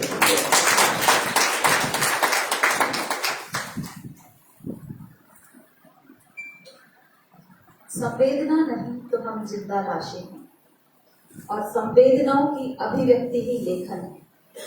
तो जब लिखे हुए को पढ़ा ही नहीं जाएगा, जैसा कि अभी चिंता व्यक्त की थी अनिरुद्ध जी ने और मधु आचार्य जी ने भी ये कहा, तो हम लिखने के साथ साथ मधु जी हमेशा एक बात कहा करते हैं कि अपनी दैनिक दिनचर्या में पढ़ना और लिखना उस तरह से शामिल कर लो कि इसके बिना आपको लगे कि मेरा आज दिन में कुछ काम अधूरा रह गया। जब तक ये होश बीएड करती थी तो विजयदान देथा जी के साथ कुछ समय बिताया। उन्हीं के कॉलेज से मैंने बीएड किया था, सबर मिला टीटी कॉलेज बोरुदा से, तो उनके साथ काफी वक्त बिताने को मिला। तो उनके साथ जब भी मीटिंग हुआ करती थी तो वो हम सभी टीचर्स को, ट्रेनीज को लेके बैठते थे और कहते थे कि बेटा लिखना जदई जाइए जब तक माई पूछ नहीं जाते, ये तो जितो पढ़ सको पढ़ो, कोई किताब पढ़ो। किताब अगर छपती है तो कोई किताब कोई साथी बुरो नहीं वे, पढ़ लो और पढ़िया वे बाद में लिखनो। और लिखनो भी जब मान लो हमारा सवाल होता था कि हमें अचानक विचार आता है और फिर हम नहीं लिख पाते। सारे ट्रेनीज लगभग जो साहित्य से जुड़े थे तो वो कहते कि कटे ही बैठा हो, अगर माइंड में लागे कि विचार आ रहा है और लिखने चाहो हो तो उन विचार ने आपने दिमाग में लॉक कर लो, सोचो कहीं। और जब बड़ी जगह से उठो तो उठ सबसे पहली कलम और कागज ले बिना उतारे बाद भी बिना छोड़ दो थोड़े समय। यूं नहीं कि थे लिख लियो और अबे पेपर सोचना शुरू कर दो, नहीं, छोड़ दो जितने तानी छोड़ना है, जितने तक वो पाछो दिमाग में नहीं आवे कि अबे मैंने पेपर मैं एक दिन सोची या बात और मैंने पेपर लिखना तो जागेला जब सृजन होगा। तो उनके साथ बिताई हुई ऐसी काफी यादें हैं जो किसी न किसी बात पर याद आती रहती है। जैसा कि मधु जी ने कहा है कि हम निश्चित रूप से पूरे देश की साहित्यिक वार्षिकी निकालेंगे। तो जब आप सभी का साथ हो, आप सभी का आशीर्वाद हो, तो हौसला हरीश जी और उनकी टीम निश्चित रूप से रख सकती है कि हम पूरे देश को कवर करेंगे। साथ ही जन तक सृजन जो ये अनुष्ठान किया गया है, ये अनुष्ठान इसीलिए है कि हम पुस्तक को खरीद कर पढ़ें। मेरा निवेदन रहेगा सभी से कि निश्चित रूप से मन आपका है, निवेदन करना है, मैं करूंगी। यहाँ से जाने से पहले एक पुस्तक कथा रंग जरूर लेकर जाएं, ताकि आप जब पुस्तक टेबल पर होगी तो आपका मन होगा कि पढ़ी है, मुझे पढ़ना है। पुस्तक आपको अपनी और अपने आप खींचेगी जब वो बार बार आपको दिखेगी। तो पढ़ें, क्योंकि इसमें आधा देश है, अलग अलग विधाएं हैं, अलग अलग रचनाकार हैं, बीकानेर की नहीं बाहर के भी हैं, तो आपको बहुत कुछ सीखने को मिलेगा। अब मेरा निवेदन रहेगा मुकेश शर्मा जी से, जतिन सहल से और राजा बिश्नोई से कि वो मंच पर आए और हमारे पेंटर धर्मा जिन्होंने इस कथा रंग के कवर पेज को कोरोना काल के साहित्य को मथेरन आर्ट में उकेरा है, उनको स्मृति चिन्ह प्रदान करें।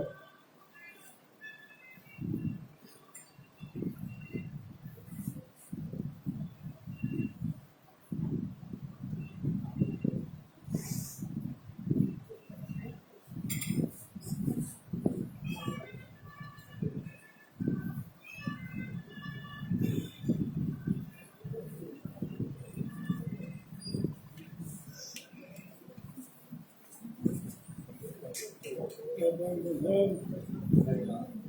जो कवर पेज उभर कर आया है, ये मेजर धर्मा की मेहनत है। किस तरह से आप कवर पेज पे गौर कीजिएगा, कोरोना काल को उकेरता हुआ है, तो इसके चित्रों में भी मास्क आप नोट करेंगे, क्योंकि मास्क है जरूरी।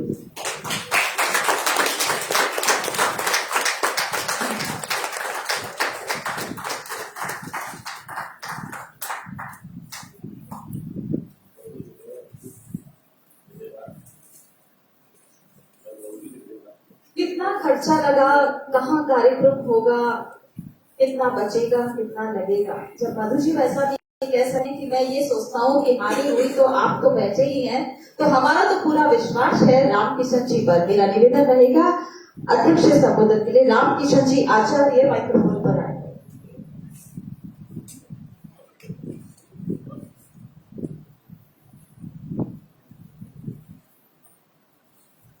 आदरणीय आंदोलन जी, मेरे भाई मधु आचार्य,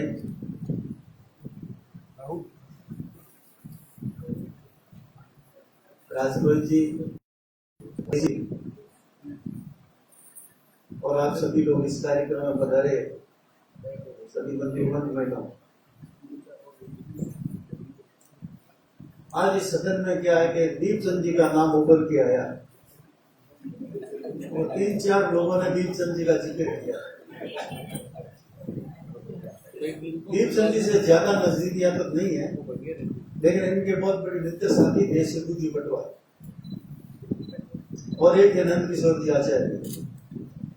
तीनों की एक जैसी जन्मपत्री है, एक जैसा कार्यकाल है, एक जैसी करक्षा वाणी है, लेकिन जब नजदीकता से जाते हैं कोई काम के लिए, कोई बात के लिए, तो जैसे एक बच्चे को समझाते हैं स्कूल में, उसी तरह ये गार्डन रूप में सबको समझाते हैं। और थोड़ी कड़ी भाषा का उपयोग भी होना चाहिए, नहीं तो लेखक भी फ्री, पत्रकार भी, उन पर अगर कोई गार्जियनशिप नहीं हो तो फिर किस काम का। अगर बच्चे घर में हैं तो गार्जियन भी होना चाहिए। दूसरा था यहाँ के करीबन कोई 10 से 1 साल पहले मैं पाली जिले में कोई जैन मंदिर था, वहां दर्शन करने के लिए गए तो उसमें करीबन मूर्तियां जो है वो टूटी हुई थी। किसी का नाक टूटा हुआ था, किसी का हाथ टूटा हुआ, किसी का कोई और टूटा हुआ था। और बाहर जो लेबर काम कर रही थी वो छुट्टी के टाइम में अलग अलग मूर्तियां गढ़ रही थी। तो मंदिर से भी अच्छा बार उन्होंने हॉल बना दिया। उसमें किसी ने कृष्ण की मूर्ति लगा दी, किसी ने गाय की मूर्ति लगा दी, किसी ने औरत बना दी, किसी ने कुछ बना दिया। तो हमने पूछा कि ये क्या है, तो हम छुट्टी में खाना खाने बैठते हैं तो फटाफट खाना खा के जो रिजेक्ट पत्थर है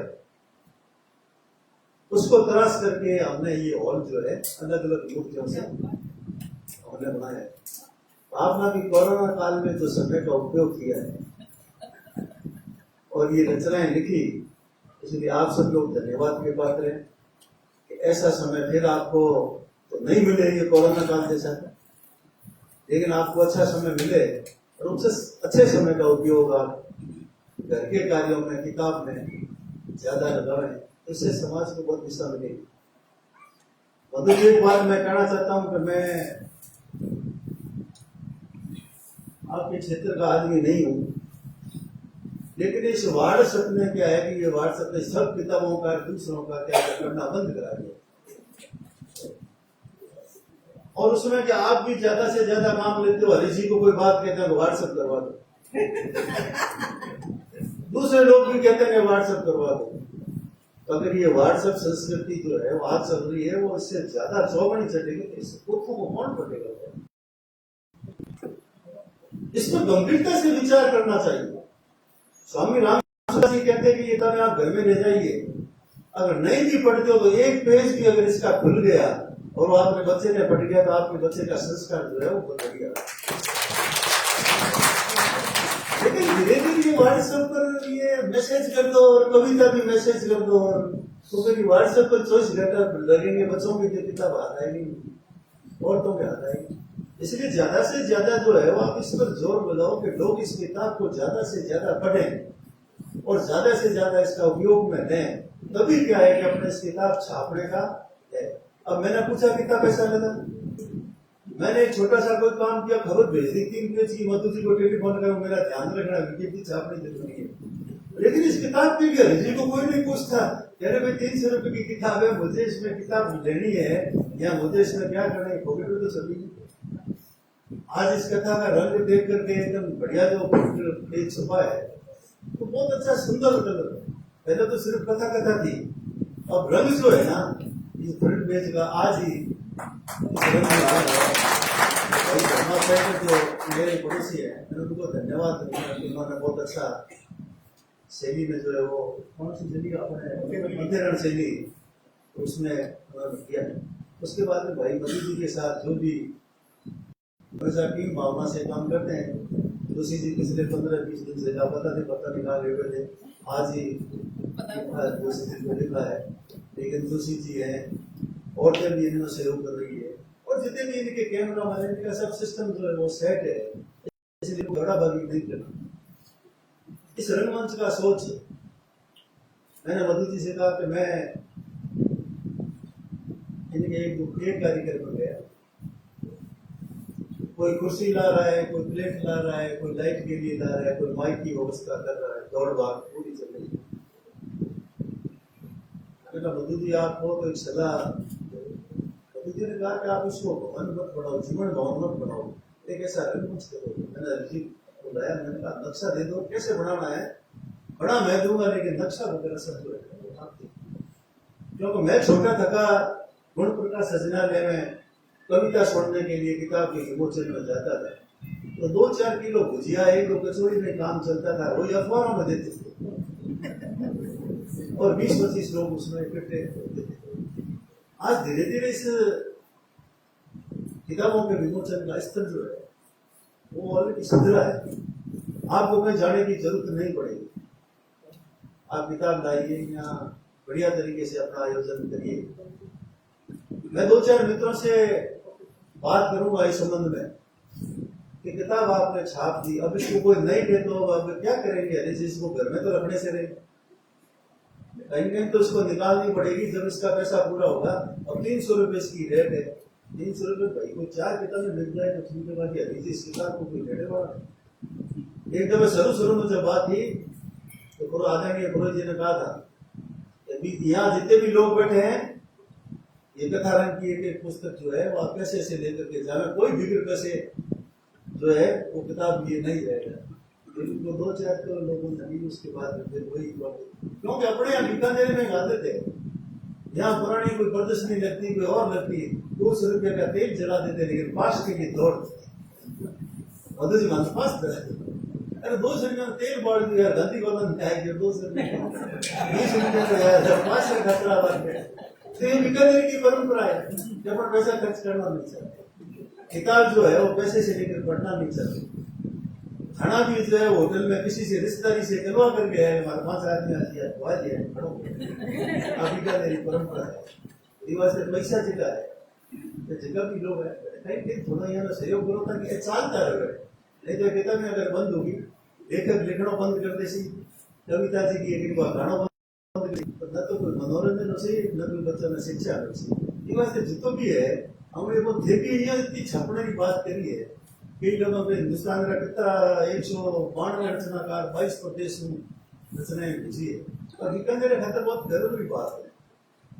तो इतना रचनाकार जो है तो बीकानेर में आज लाइव वो देख रहे हैं, और जब हम बीकानेर छोटा छोटा रचनाकार, चाहे वो मारवाड़ी में लिखे, चाहे वो हिंदी में लिखे, चाहे वो किसी भाषा में लिखे, लेकिन मैंने लिखना चाहिए बीकानेर में नाम जो है वो नंद किशोर जी के लिए है, तो नंद किशोर जी नाम बता बीकानेर छोटा रचनाकार लिखा है। हालांकि क्या बीकानेर में जब बताओ मंत्र बीकानेर एक छोटी काशी है, तो बीकानेर किताबें नहीं नगरी में एक छोटी काशी के रूप में अगर हुए जड़े ये रंगमंच को बनाओ और आनंद आवे, और आपको जाति विशेष जी की बात में बेहतर कोई आदमी नहीं को है वो आओ बोले और वो बुक करवाते हो, न तो कोई पैसा है न कोई ये फीस है। अगली बार रमेश्वरानंद जी आया तो बात करी में बैठा, उनके रामकृष्ण जी की सभा में कितने आदमी लगे हुए हैं, देखो मेरे समेत 5 और बंदी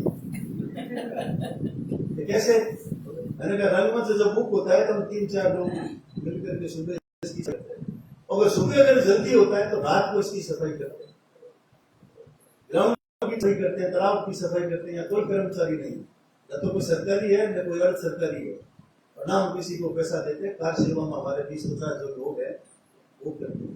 एक बार किसी व्यक्ति ने आके सीट पर बैठे थे, वो जड़का गुटका खा करके गिलास यहीं रख दी, उसके बाद उनके पैरों से ही वो गिलास यहाँ पूरा लाल ही लाल हो गया। तो मैं दूसरे हाथ जोड़ के गया, मैंने कहा मेरे ऊपर थूक दो आप, लेकिन जिस गति से मैंने इसको बनाया है, जिस दिल से मैंने लगन से आप लोगों के लिए बनाया है, और आप गुटका सुपारी ये सब इस पर करोगे तो ये बर्दाश्त करो।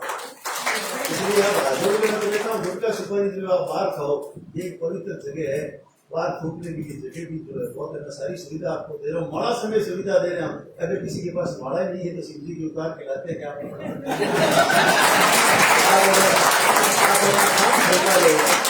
नहीं है तो वो भी व्यवस्था करते हैं, खाने की व्यवस्था भी करते हैं, और धीरे धीरे भगवान ने चाहे तो किताब छापने की व्यवस्था कर मधु जी को कमेटी बना दो तो कुछ पैसा जो है हम मान लो 10-20 लोग मिल करके संस्था होते हैं, जैसे इनका सारा जो है वो बचा है। तो भविष्य उम्मीद करता हूँ, गायत्री दुर्गा सर को मैं धन्यवाद देता हूँ। आप सब लोग जो इस किताब में सहयोग किया, मधु जी को हमेशा सहयोग करते हैं। इस रंगमंच में आप पधारे, हम सब लोगों को सुना, इसलिए आपका बहुत बहुत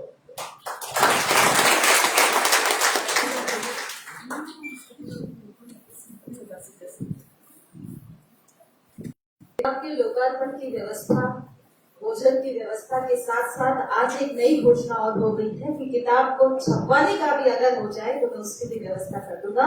बिल्कुल भाई साहब, अगर आप जैसे सहयोगी, आप जैसा वरद हस्त सिर पर हो तो निश्चित रूप से बीकानेर के साहित्यकारों को ना तो लोकार्पण की चिंता रहेगी, ना भोजन की चिंता रहेगी, और अब तो ना किताब छपवाने की चिंता रहेगी। लेकिन चिंता का विषय है पढ़ना और लिखना। इस चिंता से हमें कोई नहीं निकाल सकता, क्योंकि इसका निवारण हमारे खुद के पास ही है। पहले कथारंग 2 में भी, जैसा कि आचार्य जी ने भी कहा, कि किशोर सिंह जी सर ने कहा था कि सभी पैसे से, अपने पैसों से पुस्तक खरीदे और लेकर जाएं। आज फिर उसी बात को मैं भी दोहरा रही हूँ। जिस तरह से बीकानेर साहित्य की नगरी तो कहा ही जाता है, यहाँ पर लेखन तो होता ही है, लेकिन अगर एक नया इतिहास रचना है हमें, तो हम बीकानेर को उस रूप में पहचान दे कि वहां पर लोग किताब को खरीद कर पढ़ते हैं, और किताब को खरीद कर पढ़ने वालों की अगर कहीं संख्या है तो वो बीकानेर में है। और ये तभी होगा जब से इस को संकल्प के रूप में ले लेंगे। बाकी कमी तो कुछ है ही नहीं है। जब इस तरह का मंच है, आप सभी का सहयोग है, तो बीकानेर का नाम तो रोशन होना ही है। आज धरणीधर की इस पावन धरा पर एक इतिहास रचा गया है। मेरा निवेदन है बच्चियों से, कृतिका और देविका से, कि वे मंच पर आए और अपने हरीश अंकल को एक गिफ्ट दें। साथ ही निवेदन रहेगा विकास शर्मा से, कथारंग के संपादक हरीश बी शर्मा जी से गुजारिश है कि वे मंच के आगे आए।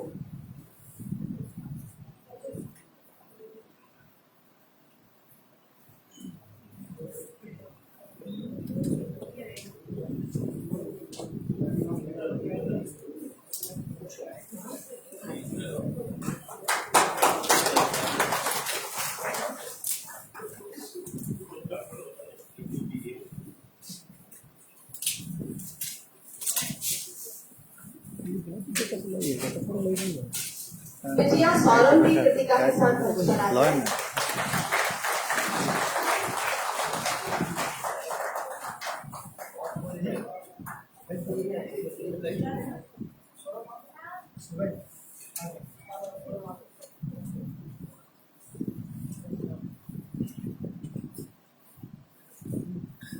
विकास शर्मा,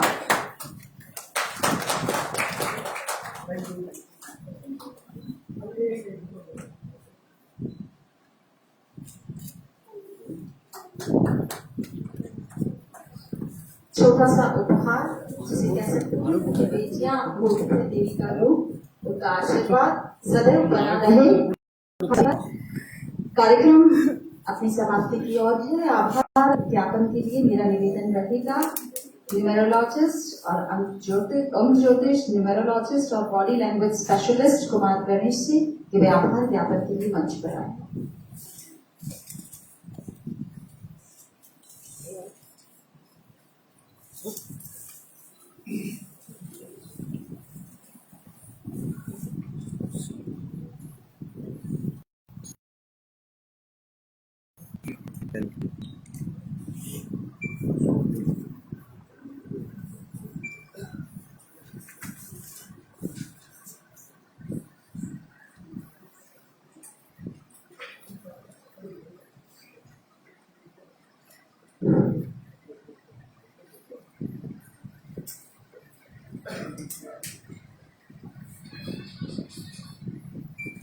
वंदन, अभिनंदन। मैं यहाँ अभी सिर्फ और सिर्फ गायत्री प्रकाशन की तरफ से आभार व्यक्त करने की भूमिका में ही हूँ, इसलिए अपनी अंत ज्योतिषी की वाली भूमिका को मैं किनारे रख देता।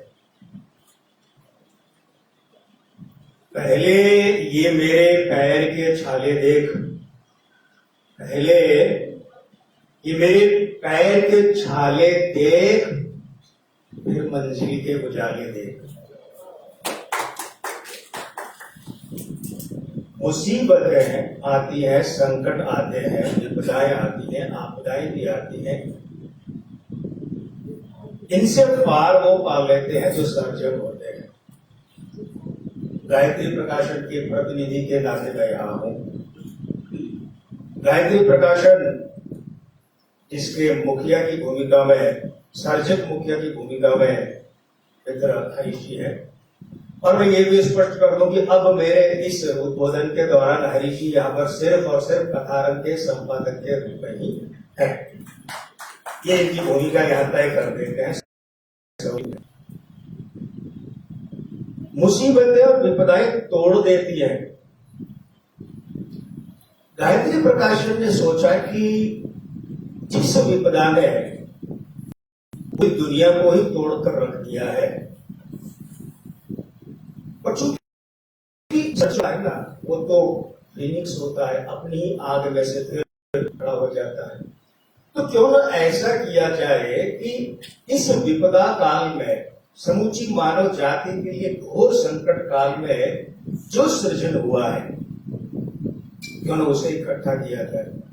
क्योंकि देखिए, किताबों का प्रकाशन या संपादकीय ऐसे संग्रहों का प्रकाशन होता रहा है, होता रहेगा, अनवरत ये सिलसिला है, आपके मेरे रहने न रहने से नहीं टूटेगा। पहले भी अच्छे श्रेष्ठ संकलन आए हैं, लेकिन इस संकलन के लिए हमारी जो सोच थी वो ये थी कि इस कोरोना काल जैसी महामारी जिसने दुनिया को तोड़ दिया, इस दरमियान जो सर्जन हुआ एक अलग तरह का है।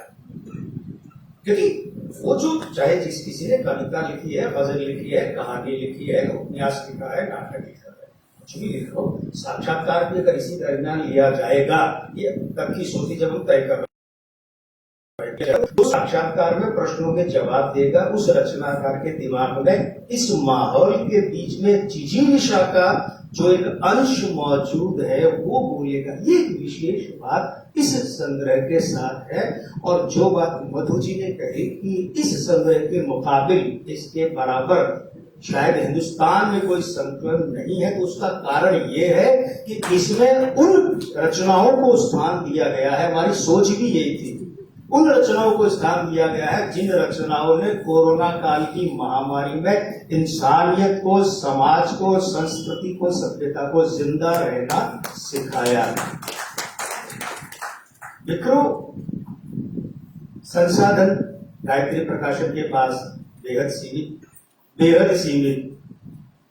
तो इन बेहद सीमित संसाधनों से हम क्या कुछ कैसे कर पाए। तो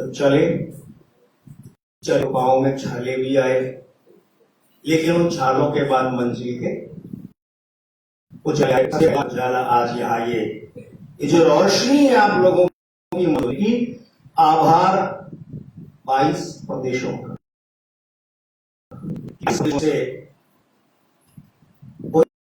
शहरों का आभार, उसके बाद आभार 192 रचनाकारों का।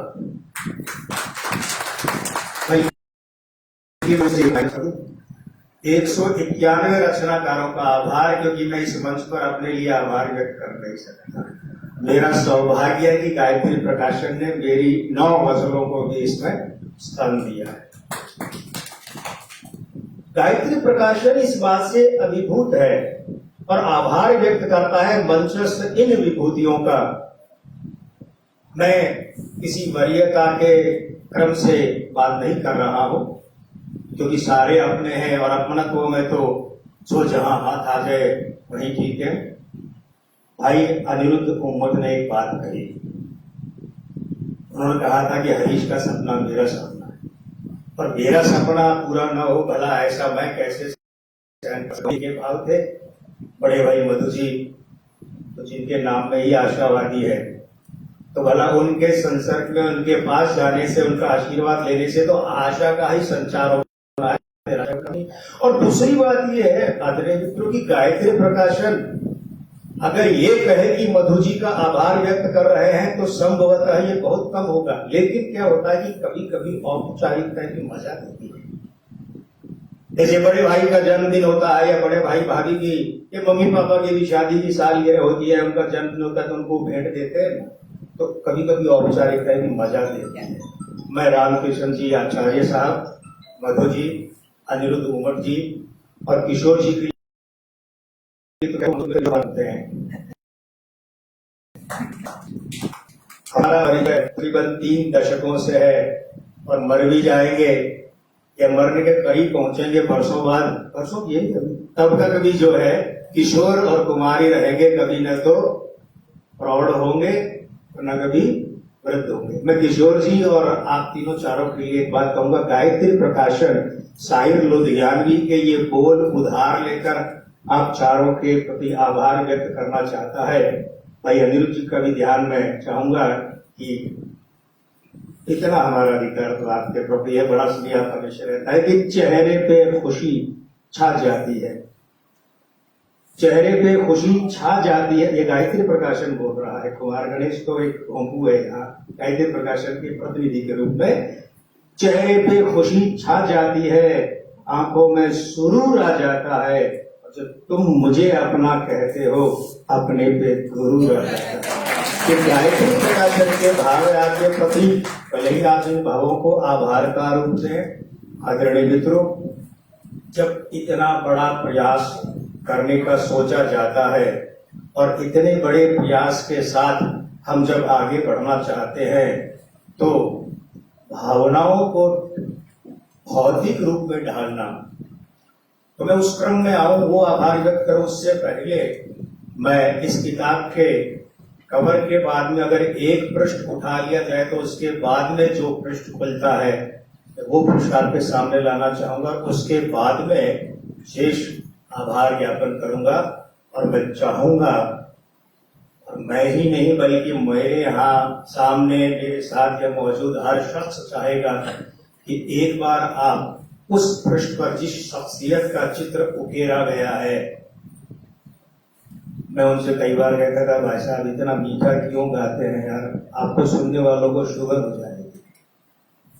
लीजिए खड़े होकर जोरदार तालियां बजाइए आनंद भी आचार्य जी की मधुर स्मृतियों, वो मधुर स्मृतियां जो सदैव आनंददायी रही है, आज भी है, ऐसा हमेशा रहेगी। गायत्री प्रकाशन के प्रति इनका विशेष स्नेह और आभार आप सभी का। आदरणीय मित्रों, इस यज्ञ में विकास शर्मा जी, संजय शर्मा जी, श्याम सुंदर व्यास जी, किशन व्यास जी, गौरी शंकर आचार्य और गणेश सुतार जी स्मृति से लिए यहाँ मंच पर आए थे, इनका आभार। और इनके साथ में नेपथ्य के सहयोगियों का भी खूब सारा आभार। और सबसे बड़ी बात यह है कि ये धरणीधर जो परिसर है, इस परिसर से जुड़े हुए समस्त प्रबंधन सदस्यों, कार्यकर्ताओं का आभार आप सभी की मौजूदगी का यहाँ, क्योंकि अगर मैं गायत्री प्रकाशन की तरफ से एक एक नाम लेकर के आभार ज्ञापन करूंगा तो सिलसिला बहुत लंबा हो जाएगा। लेकिन तुरंत मैं सामने से पलटकर मेरे पीछे की तरफ आ जाऊं तो भली बेचारी नेपथ्य में बैठी है कुर्सी पर, लेकिन इस पूरे कार्यक्रम को बेहद सधे हुए अंदाज के साथ में जिन्होंने संभाला है, सहेजा है, संवारा है, तो उनके लिए तो जोरदार तालियां बनती है। देखो जी का जो भी आज के कार्यक्रम की संचालिका दीदी है, जो भी अभी औपचारिक समाप्त नहीं हुआ है। और हाँ, आभार ज्ञापन भूल नहीं रहा हूं, लेकिन उनकी विशेष भूमिका आज के इस कार्यक्रम में रही है।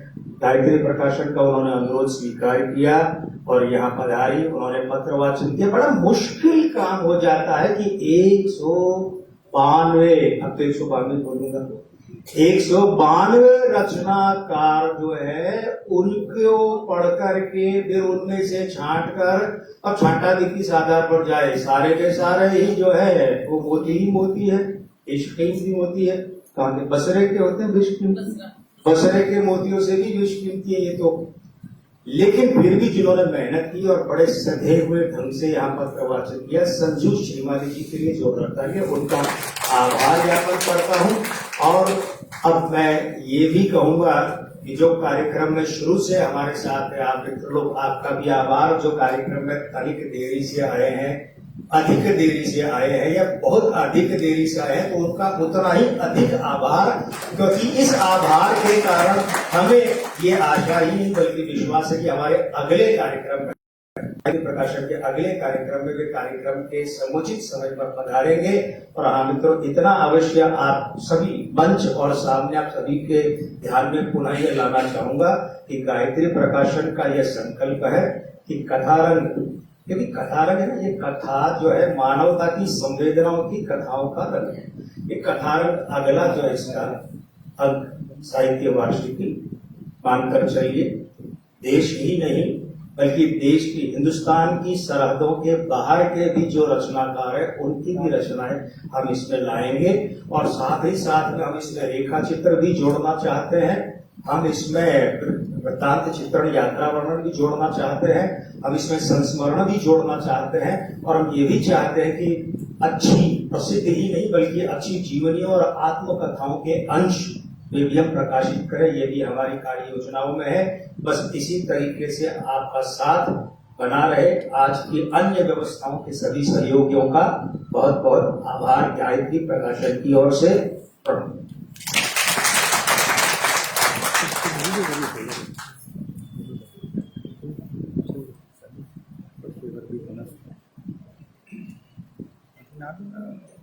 याद रहेगी ये तारीख, याद रहेगा ये पल जिसने रचा है आज इतिहास। साहित्य के संसार में और साहित्य के संसार के साथ ही इस पूरे देश में बीकानेर ने अपना परचम फिर लहराया है। इस बार है आधा देश, और इस उम्मीद के साथ कि नेक्स्ट कथारंग जो होगी उसमें हम पूरे देश के साथ होंगे, विभिन्न विधाओं के साथ होंगे। आप सभी के सहयोग से हम निरंतर आगे बढ़ते जाएंगे। आज का कार्यक्रम में आप सभी पधारे, आप सभी का आभार। लेखक अपनी प्रति कथारंग की निःशुल्क बाहर से संजय जी से प्राप्त कर सकते हैं। और साथ ही आज का जो अवमानना मूल्य है वो है 200 रुपए कथारंग का। बात हुई थी और पढ़ना है तो किताब तो खरीदनी ही होगी, तो निवेदन है फिर से संकल्पित हो, पुस्तक को लेकर जाएं। प्रणाम, आभार, जय हिंद, जय भारत।